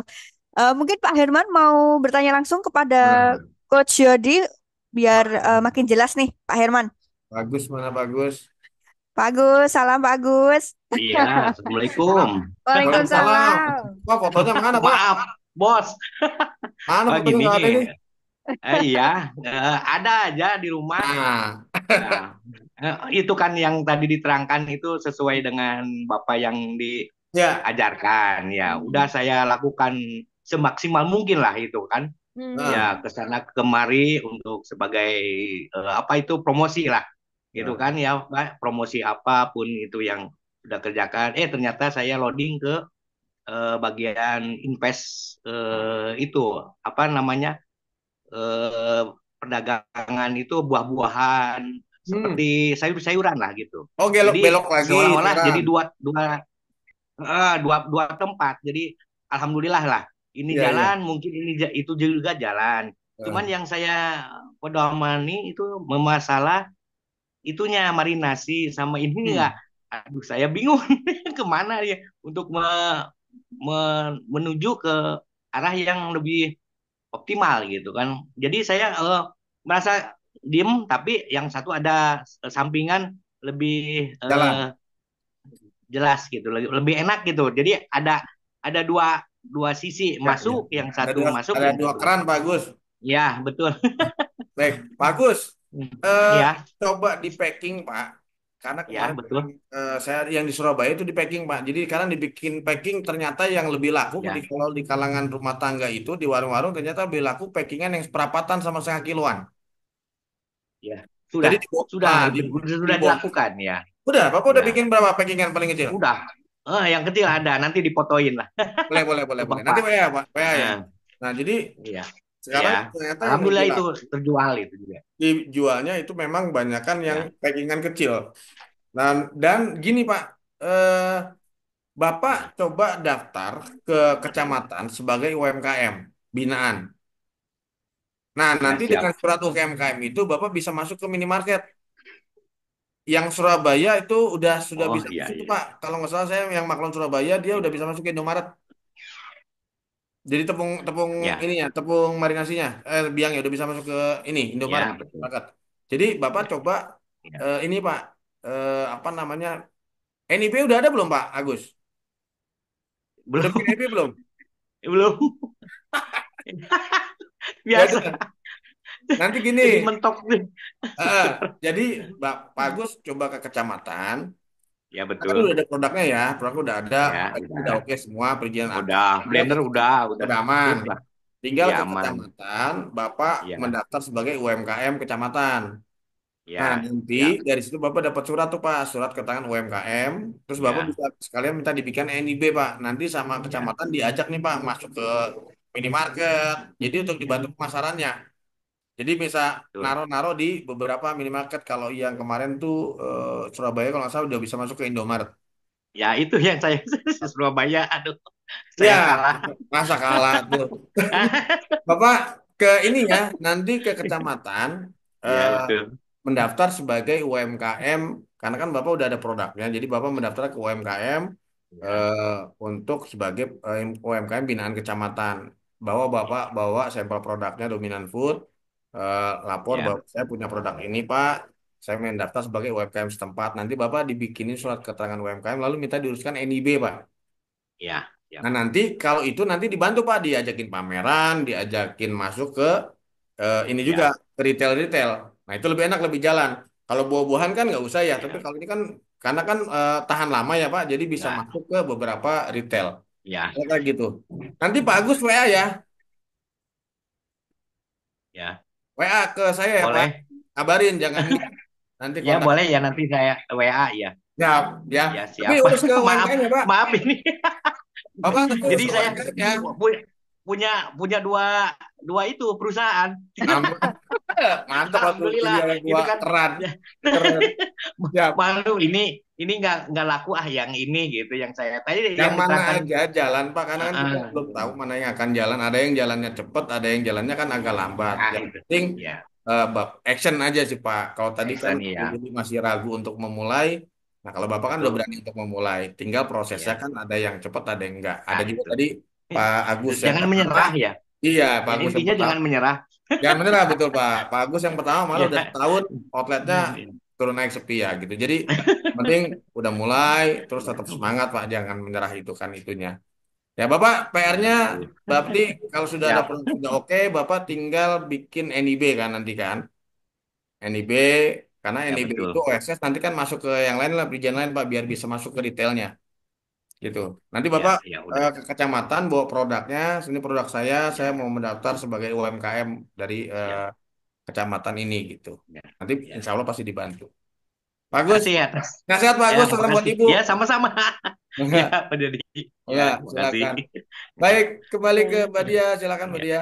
Oke, luar biasa Pak Agus Hermawan. Mungkin kita harus sering-sering dengerin lagu The Massive ini, Mas. Jangan menyerah. Biar semangat terus nih. Tadi lihat cerita dari Pak Agus luar biasa ya. Udah mulai usaha, walaupun memang ada dinamikanya tentu saja kalau orang berwirausaha itu. Oke, ini ada pertanyaan dari Ibu Wati Ya. atau Pak Wati. Ibu ya, mohon izin Ibu.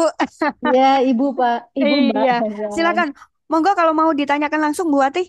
Ya Pak, jadi mohon maaf nih, Monggo Ibu, saya silakan. Wati dari Jaya Gas. Saya tuh sebenarnya udah ada usaha kecil-kecilan berupa makanan frozen ya Pak ya. Oh Kayak iya. saya apa namanya membuat sosis Solo di Pekin. Tapi Hmm. kebetulan karena saya masih ada kesibukan di kantor, jadi saya ya pemasaran saya titipkan ke teman.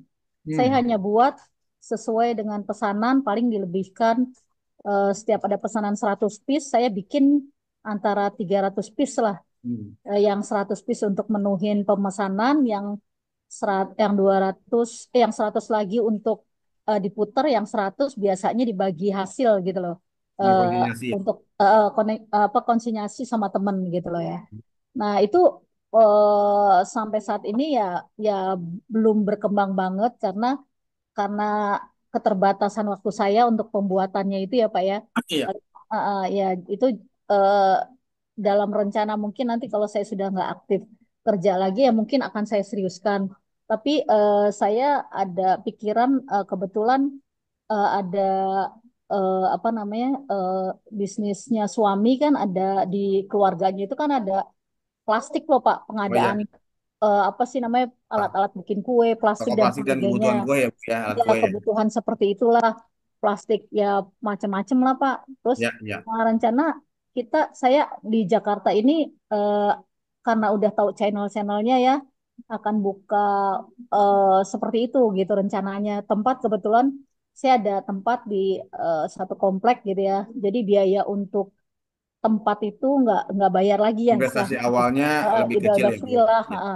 Jadi tapi saya cuma pingin arahan kira-kira biayanya berapa ya Pak ya untuk bikin kayak semacam eh, Kok lengkap ya, Bu? ruko Ya. lengkap gitu ya, tapi nggak terlalu besar untuk pengadaan macam-macam plastik itu.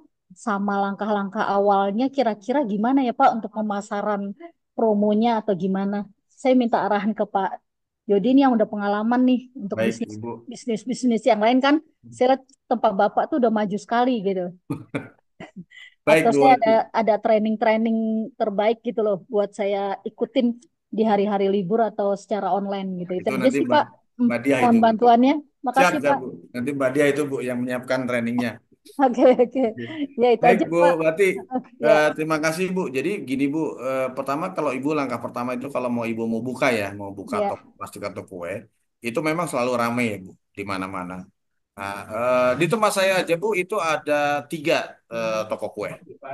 Tapi masih tapi gini, di sekitarnya banyak komplek, Bu. Jadi banyak komplek dan banyak gini.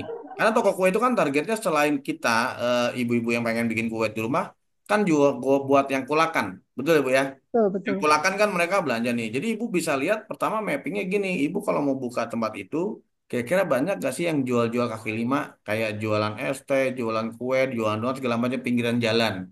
Oh Terus iya. mereka, ya karena itu biasa mereka nyari toko plastik terdekat kan, Bu ya. Itu Iya, ya. betul, betul. Kayak gitu. Terus kedua, ibu lihat di sekitar ibu ada berapa banyak tukang plastik, jaraknya berapa jauh. Oh. Nah, ibu cek itu yang kedua, seberapa jaraknya berapa jauh sih pasar yang kedua. Ketiga, ibu cek harga. Karena cek Hmm. harga gimana ya, ibu beli aja paling gampang ini. Ibu beli satu item, misalkan beli plastik kresek putih ya kan, sepak. Lihat toko ini berapa, toko ini berapa, toko ini berapa. Ibu bisa lihat kan harganya masing-masing. Ya. Ini kan ketahuan harga modalnya, mana yang paling tinggi, mana yang enggak, gitu kan. Nah, di tempat saya, Bu, ada 3 toko kue. Yang satu orang kompleks ini, di depan komplek ada lagi, agak geser sana lagi, itu jarak 500 meteran ada lagi, itu orang Aceh. Yang kedua tadi yang depan komplek orang Cici ya langganan saya, orang orang ini orang Pontianak, yang di dalam sini ada orang Jawa lah pegang. Bedanya apa, Bu? Kenapa akhirnya saya selalu ke depan komplek, padahal kalau dari warung saya ke toko plastik lebih dekat ke yang dalam komplek, tapi kenapa selalu ke depan? Pertama karena yang depan jam 7 teng buka. Hmm. Yang Ya. yang toko plastik dalam dalam komplek itu baru buka jam 8 atau jam 9. Memang yang di depan ada harganya lebih mahal sedikit, selisih 200-300 perak, tapi jam 7 pagi buka. Kalau orang Ya. butuh kan, Bu, Ya, mahal ya. dikit ya udahlah daripada nggak ada kan gitu kan. Nah, kelebihan pertamanya adalah yang depan itu ngelihat persaingan nih. Oh, yang sana buka jam segini, yang sini buka. Ah, kita buka jam 7, mana yang buka, kita buka jam 7 deh. Nah, ramai itu dia jam 7. Yang lain tutup, yang malah yang dalam komplek jam 5 tutup. Yang orang Aceh di ujung sana itu dia tutup sampai maghrib. Yang si Cici buka sampai jam 9 malam. Jam 8 malam. Karena apa? Karena malamnya mulai banyak pedagang malam nih, tukang jajanan malam yang keluarnya maghrib. Nah, dia pada belanja ke situ kan. Jadi tutup jam 8 malam. Nah, jadi dia ngambil pasar atau waktu yang memang orang nggak buka atau nggak ada. Nah, itulah salah satu kelebihannya kalau kita melakukan tadi mapping, Bu. Itu persiapannya kayak gitu. Jadi jangan ibu buka di sana ada sama, tapi sama-sama bukanya jam 8 pagi, bukan tutupnya barengan jam 5 juga. Ya percuma. Ibu ambil pasar yang nggak ada nih, ya pasar yang memang nggak tertampung kayak tadi. Oh, dia buka, oh di sana buka jam 9 toko plastiknya. Kita buka jam 7 deh. Jadi ibu ngambil orang yang mau belanja pagi itu ya biar larinya ke ibu gitu. Tanpa promo juga itu mah orang datang sendiri, Bu. Oh yang sana tuh jam 5 kita tuh jam 8 malam ya deh. Ya orang yang mau belanja sore apa malam tukang dagangan lari ke kita. Kita nggak promosi tahu, tapi orang tahu oh sana aja deh. Beda 200-300 perak wajar. Atau toko plastik biasanya beda 200-300 perak, Bu. Paling mahal 500. Ya, Ada betul, yang Pak. lebih. Nah, jadi itu tadi yang dilihat, Bu, kayak gitu. Nah, berikutnya selain itu kalau bisa lengkap. Ya. Dan biasanya gini, Bu, beda-beda. Kenapa yang di Cici sana rame? Karena di sana dia jualnya banyak yang kemasan gramasinya lebih sedikit. Contoh dia jual kacang, di tempat lain kacangnya cuma setengah kilo sama 1 kilo. Tapi di si Cici itu dia packing ada yang per 100 gram malah sampai seperempat. Karena kan orang mau bikin kue nggak butuh banyak, ngapain beli banyak-banyak kan? Akhirnya nggak Ya, jadi beli. betul. Nah, jadi dia lebih, kok di saya tuh sering ngobrol kok. Kenapa sih timbal-timbal lagi? Iya Pak, kalau sini lakunya yang ini, banyaknya nyarinya yang packingan kecil-kecil, gramasinya. Lebih laku yang itu. Nah, jadi dia nyiapin itu. Dia menyesuaikan nih permintaannya. Yang lain nggak ngikutin. Ya, Nah, permintaan itu pasar ya, Pak ya. betul ngikutin demand, gitu Mm. permintaan, gitu pasar. Nah, kan orang nggak ngikutin, dia ngikutin itu dan dia jadi rame, Bu. Iya betul Pak. Yuk, nah, strategi kita kayak tadi, karena gini, kalau toko plastik mau bikin promosi apa sih, Bu? Kan marginnya tipis. Iya betul, marginnya Jadinya kecil. quantity. Iya, Jadi yang kita kasih adalah service yang bisa bikin orang nyaman dengan kita tadi dengan buka lebih awal, tutup lebih paling akhir. Terus lengkap, oke lah, lengkap nggak tahu lengkap banget nggak apa-apa, karena butuh modal gede. Tapi minimal kita bisa menyesuaikan di kebutuhan-kebutuhannya itu tidak dengan ya tadi orang kan rata-rata cuma setengah kilo sama sekilo, paling iya, seperempat. iya, Di dia ada yang cuma per 100 gram atau yang dijual cuma per 1.000, 1.000, 15.000 dia ada yang jual gitu. Mentega aja tempat lain tuh cuma jualnya mentega blok-blokan nih, ini keju blok-blokan atau per seperempat. Dia iya, jual yang paketan 10.000 tuh kejunya. Jadi tukang-tukang dagangan, tukang apa, leker, tukang krips yang murah meriah itu kan belinya kan paling 10.000 10.000. iya Dia betul. ngambil pasar itu akhirnya. Hmm. Jadi ibu harus perhatiin itu sebenarnya kalau mau buka kayak gitu. Jadi kalau samain sama aneh. Jadi dengan itu aja udah jadi promosi yang jalan, Bu. Misalnya beli di mana? Situ tuh murah, enak, atau nggak tuh lengkap tuh. Oh itu buka cepet, oh itu sampai malam. Nah, itu udah jadi satu promosi Iya, sebenarnya. iya betul. Karena nggak perlu promosi yang lain-lain kalau ini ya plastik. Nah, Iya, awal modalnya berapa? Ya ibu kalau mau lengkap banget sampai 50 juta iya. Tapi sebenarnya 20 30 juta juga udah cukup, Bu. Karena kan hanya ibu beli di awal, selebihnya kan iya nanti betul. akan sales akan datengin ibu tuh. Iya, Sistemnya gantung satu PO kan. iya Dia betul. kirim, nanti ibu taruh invoice, ibu kirim belanja lagi baru ibu bayar invoice yang gantung satu PO kan nanti. Jadi gitu. Iya. Jadi awal ibu hanya belanja di awal aja. Setelah itu pasti sales pada nyamperin, Bu. Jadi kalau tadinya nggak lengkap, sekarang bisa lengkap. Karena apa? Nanti akan banyak sales datengin ibu. Bu, Iya saya nitip betul. ini ya. Gitu kan. Jadi yang penting ibu belanja, ibu cari yang laku apa sih yang penting. Jadi jangan terlalu lengkap yang nggak laku. Yang laku apa nih? Oh, pasti kan segala macam plastik ini yang tahan panas. Yang biasanya kan banyak laku ya, Bu ya. Ibu siapin Iya, gitu dulu. Selebihnya nanti pasti sales akan datengin, Bu. Karena banyak sales merchandise keliling kok nyari toko-toko baru.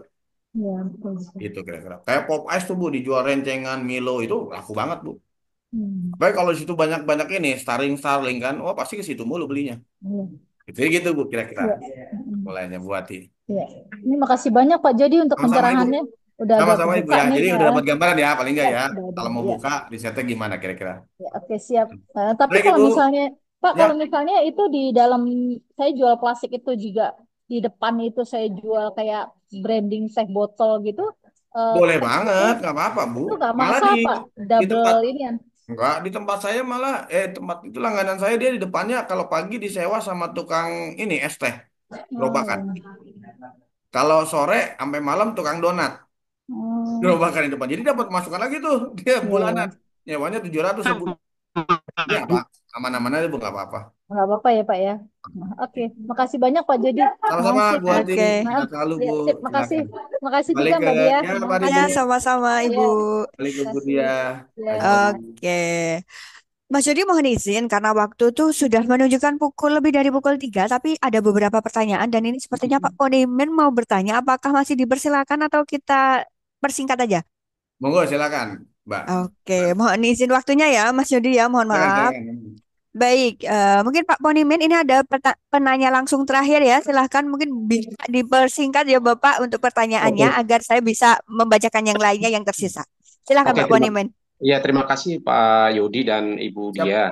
Eh, per 1 Juni ini saya udah masuk MPP dan akan pensiun di akhir Agustus. Dan kebetulan, alhamdulillah dari bulan September tahun lalu saya udah punya usaha kecil-kecilan, usaha sembako. Jadi ya, saya beli aset satu rumah sekitar satu kayak kios lah kayak gitu saya bagi jadi dua sekat satu saya kontrakin satu lagi untuk usaha saya sendiri untuk cari aktivitas. Nah sekarang aktivitas yang saya jalanin adalah sembako ya walaupun kayak warung Madura Ya, tapi ya orang emang belum Maduran ya. komplit. Ya, iya. Nah untuk saya mau minta ini Pak Yudi bagaimana mengambil ngambil keuntungan lah kalau gitu. Berapa persen idealnya untuk ngambil karena usaha kayak sembako kan susah ya untuk Ya. ininya. Bagaimana berapa persen yang dari omset yang tiap hari dapat. Itu pertama. Kedua, saya akan mengubah meteran listrik yang tadinya R1 rumah tangga menjadi Nah, R1 untuk NIB, Pak. Saya cuman saya karena gaptek apa ya gimana bagaimana ya Pak untuk mendapatkan NIB itu Pak? Apakah saya Ya. harus datang ke apa itu UMKM di mana itu? Terima kasih Pak. Saya tinggal di Tambun Bekasi Pak. Oh, Tambun Bekasi, Bekasi Utara Pak ya. Bekasi Selatan Pak, Tambun Ya. Selatan. Oh, Tambun Selatan. Oh, Bekasi Iya, Selatan berarti masuknya ya. iya. Ya. Baik, baik, baik Pak. Yang pertama gini Pak, saya titip pesan aja kalau ada Bapak bisnis sembako ya Pak, atau warung Maduraan ya cuma lebih lengkap. Yang pertama adalah Bapak harus disiplin sekali mengenai FIFO Pak. First in, first out. Nah, ini Bapak harus kontrol barangnya, Pak. Jadi, penataan barangnya juga sama. Jadi, first in, first out itu ini, Pak. Jadi, barang yang masuk pertama itu yang keluar. Jadi, jangan sampai Bapak, misalkan nih, Bapak sekarang display nih, barang pertama ya, Pak. Terus Bapak belanja lagi, yang lama malah ketumpuk, yang keluar barang yang baru. Nah, ini hati-hati, Pak. Karena nanti barang, akhirnya ada barang expire. Yang nggak terjual, kan Bapak yang rugi tuh kan. Nah, Iya. kedua, Pak, masalah di keuangan. Nah, ini penting sekali nih, Pak. Pisahkan keuangan pribadi sama keuangan warung, Pak. Jangan sekali-sekali ngambil kebutuhan dari warung, misalkan buat jajan anak, buat belanja, buat bensin, atau buat apapun itu dari laci warung. Karena ingat, untungnya sembako atau grosiran itu cuma 100-200 perak, Pak. Tipis. Jadi kalau Bapak main ambil aja, begitu ngitung duitnya minus, ujung-ujungnya barang habis, uang habis tuh, cuma invoice yang numpuk. Ya, Pak ya, Iya. gitu pasti. Jadi sekarang tolong Bapak pisahkan uang warung, uang warung, uang rumah, uang rumah. Nah, paling penting nih, Pak. Bapak ngisi modal berapa? 50 ada, Pak? Bertahap sih Pak, mungkin ya 20. belum nyampe Pak, karena ya keterbatasan dana lah, Ya, mungkin ya ya, ya. sekitaran 15 mungkin udah ada dari 15 udah isi awal. ya. Iya, Oke. Ini Pak, saran saya, Bapak, mohon maaf banget Pak. Bapak, kalau untuk cash flow aman nggak? Kira-kira maksudnya kalau nggak ganggu warung tuh, misalkan 6 aman bulan ke aman Pak, depan, aman nggak Pak? aman. Oke. Kalau gitu, saran saya 6 bulan ke depan uangnya jangan dipakai Pak. Kelebihan warung Bapak puterin tambahin barang lagi, tambahin barang lagi. Jadi keuntungan Bapak itu bukan berupa rupiah, tapi berupa barang. Oh iya, Ya, jadi Bapak sekarang jangan mikirkan berapa persen mau ngambil nih Pak. oh gitu ya. Ya, jadi Bapak nanti top up barangnya nggak ngeluarin uang lagi, Pak. Jadi keuntungannya Bapak putar tambahan barang, penambahan barang.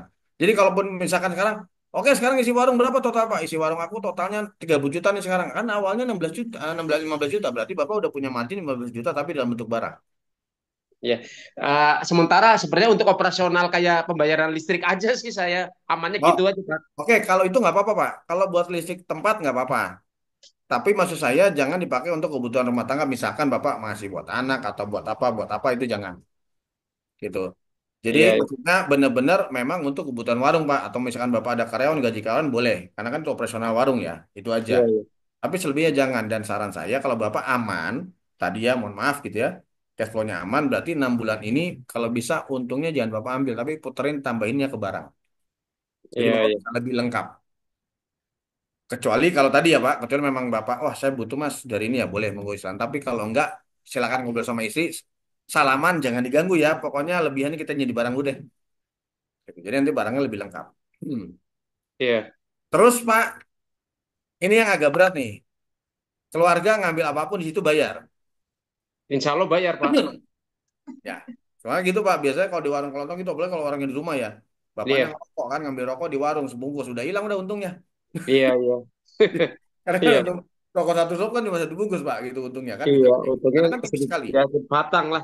Iya, karena kan kalau kalau sembakoan itu kan nyarinya ini Pak, transaksi kan, nyarinya apa namanya quantity, bukan Iya, margin kan. Jadi marginnya iya, bisa marginnya kecil tapi kuantitinya banyak. Nah, jadi iya, kalau kita pengelolaan keuangannya kacau, Pak, makanya saya pesan banget nih dari awal, Bapak pengelolaan keuangannya harus benar. Karena kalau enggak, Bapak bubar tuh. Yang ada iya, utang. iya.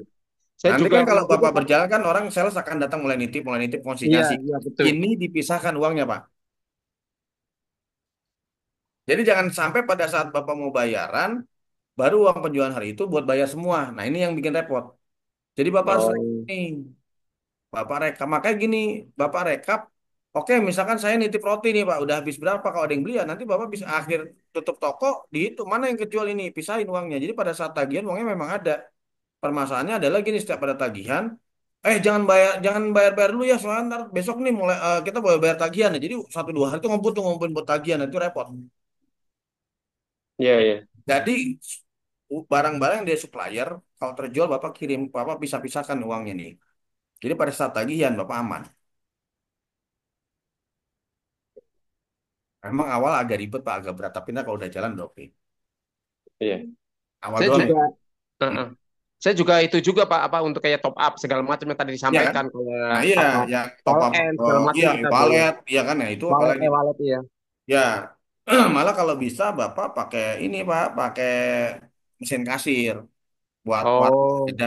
Jadi Bapak tahu nih barang apa yang laku. Bapak ngerekapnya lebih enak. Karena kalau sekarang saya jamin kalau Bapak manual, saya tanya Pak, mana rekapannya, mana yang laku banyak. Bingung Pak, karena Bapak tahunya duit doang masuk, benar nggak? iya. Pak, kalau mesin kasir itu berbayar ya Pak? Eh, gini Pak, Bapak ada yang pakai handphone aja, pakai tablet, sama Bapak beli printer kecil itu ada aplikasinya Pak. Aplikasi ini warung kasir. Jadi Itu Bapak tinggal input produk-produknya, nanti kalau ya kayak jadi kayak minimarket, cuma pakai tablet doang. Itu iya. berbayar per bulan ada yang cuma 30.000, 14.000, ada yang 80.000, banyak. Oh, gitu ya. Ya banyak Pak. Tapi kan Oh, enaknya apa pakai itu? Bapak tahu nih hari ini berapa banyak yang keluar barangnya apa aja. iya, iya. Kalau enggak kan sekarang Bapak ngecek doang lihat di rak. Oh ini kayaknya habis ya. Iya, iya, Kan betul. gitu doang. Benar nggak Pak? Iya, iya, betul. Iya, repot itu doang. Jadi Hmm. saran saya, Bapak pakai pembukuan tadi. Jadi ada aplikasi kasirnya Pak untuk warung. Iya. Aplikasi warung kasir ya.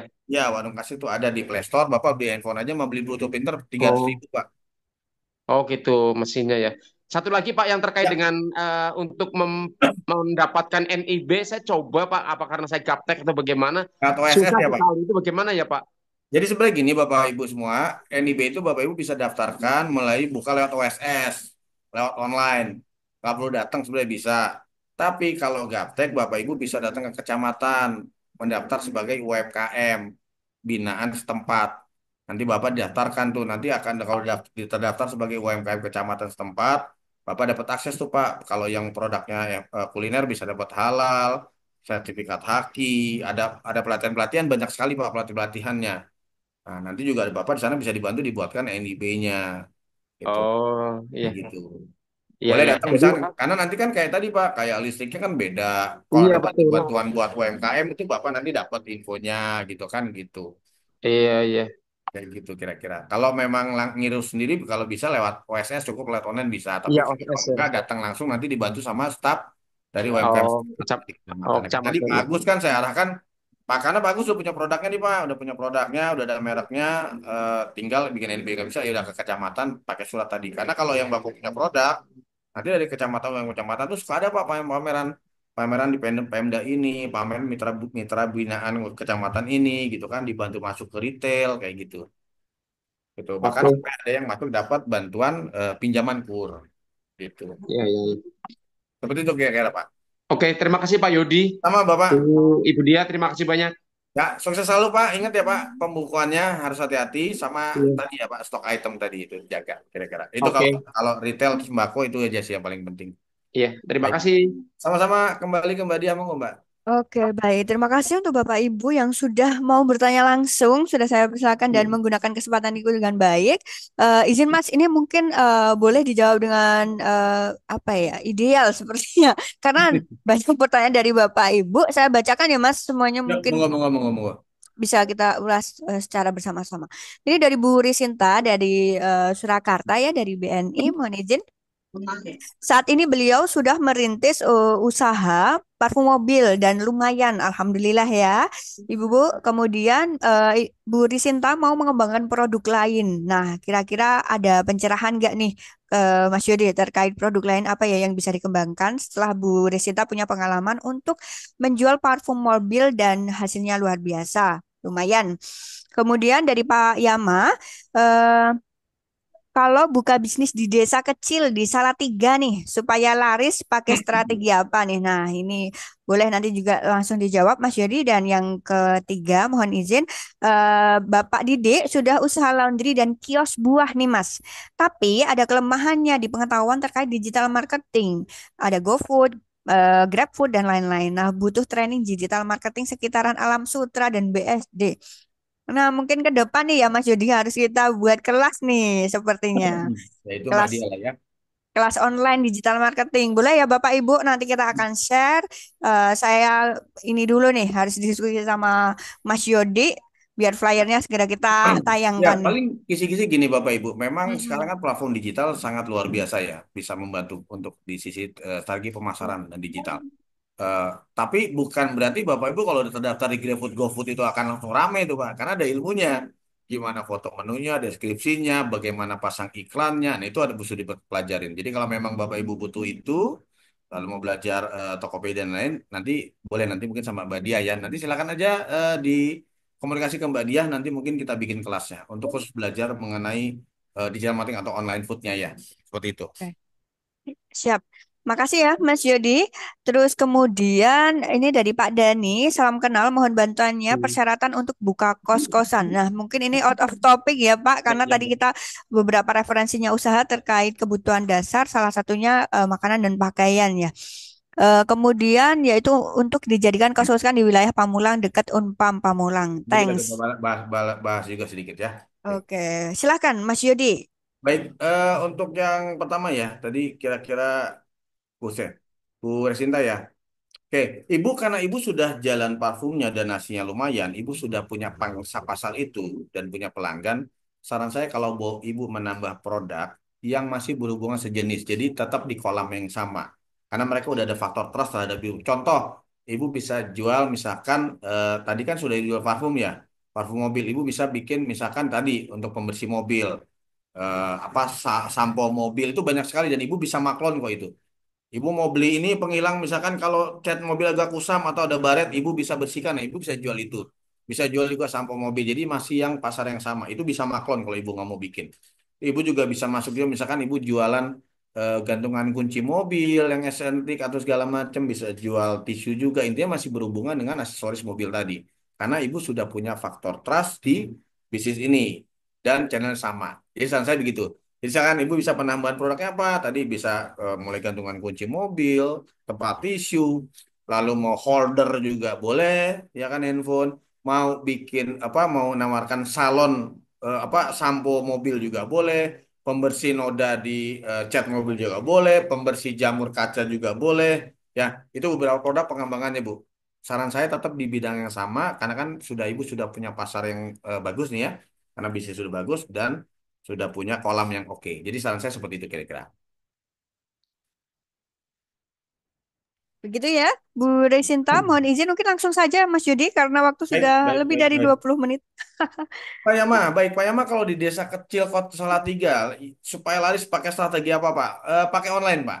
Jadi Bapak mau jual buah, Bapak mungkin bisa live TikTok. Kalau Bapak Ibu Bapak jualannya misalkan mau jualan salak, ya kan mau jual produk pertanian. Karena kalau Bapak cek semua di TikTok tuh ada pengrajin emping, pengrajin pete, jualan dari Brebes, bawang merah live langsung semua Pak. Peternak ayam juga live langsung. Larisnya itu sekarang Pak. Silakan live di TikTok, bangun akun TikToknya. Tuh, jadi jangan sosial media yang lain. Tapi kalau untuk strategi promonya, promosi, marketing, jualannya, silakan Bapak kalau dari kota kecil pakai TikTok Pak, live TikTok. Itu yang paling gampang. Pak Didi, saya usaha. Oke, Pak, untuk laundry dan kios, kalau mengenai di jalan marketing mana Pak? Buah-buahan itu bisa jual di GrabMart, ya Pak. Itu bisa jual di situ juga. Pengetahuan untuk digital marketing, GoFood, GoFood, dan lain-lain, boleh Pak nanti info training digitalnya diinfo sama Mbak Diah ya, Pak Didi ya. Untuk Mbak Diah, baik, Bapak Ibu, oh itu bukan ya.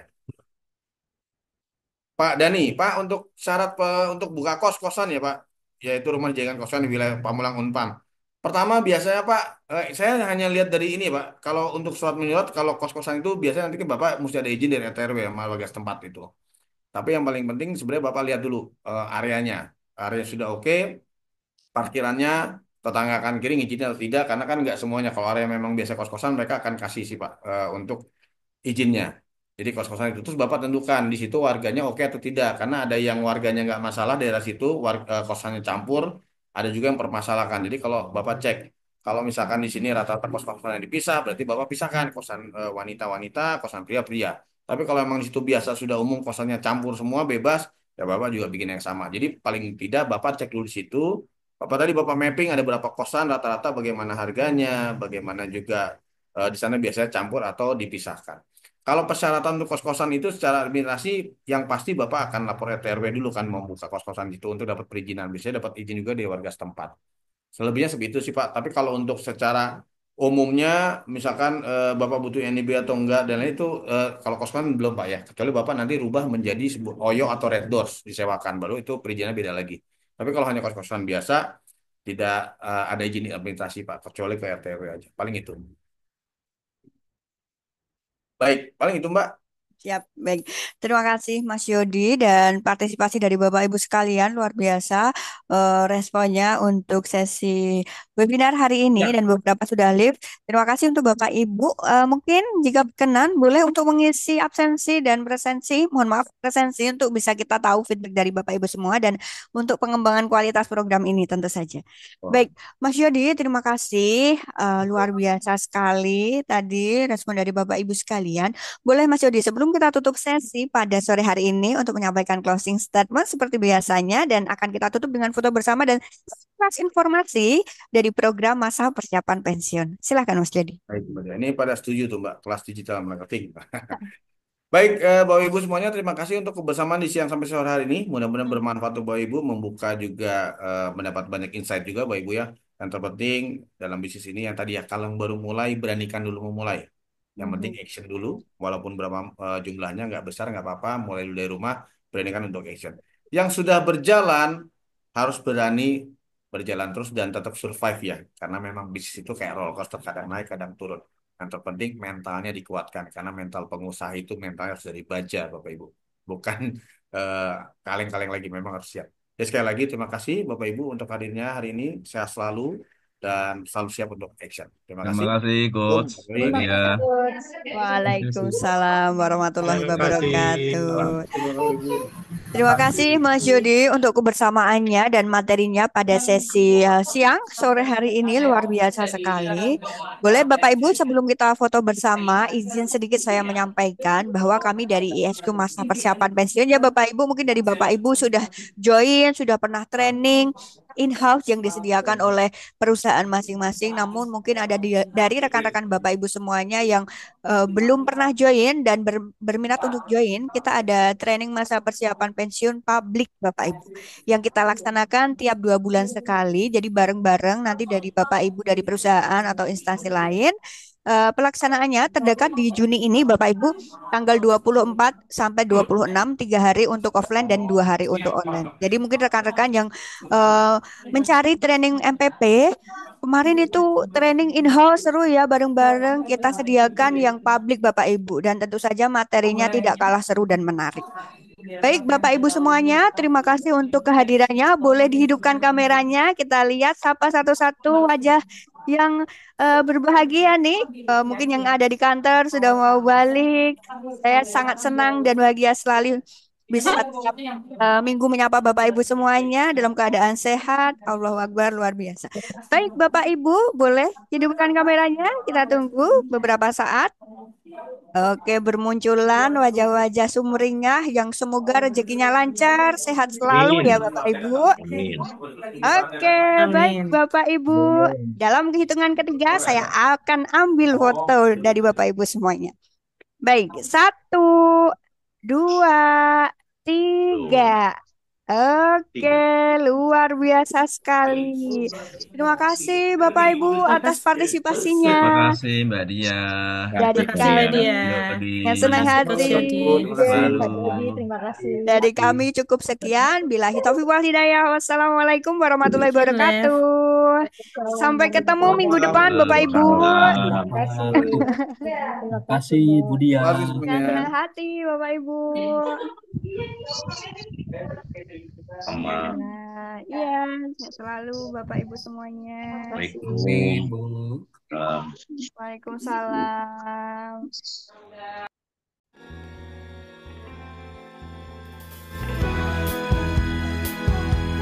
You just too good to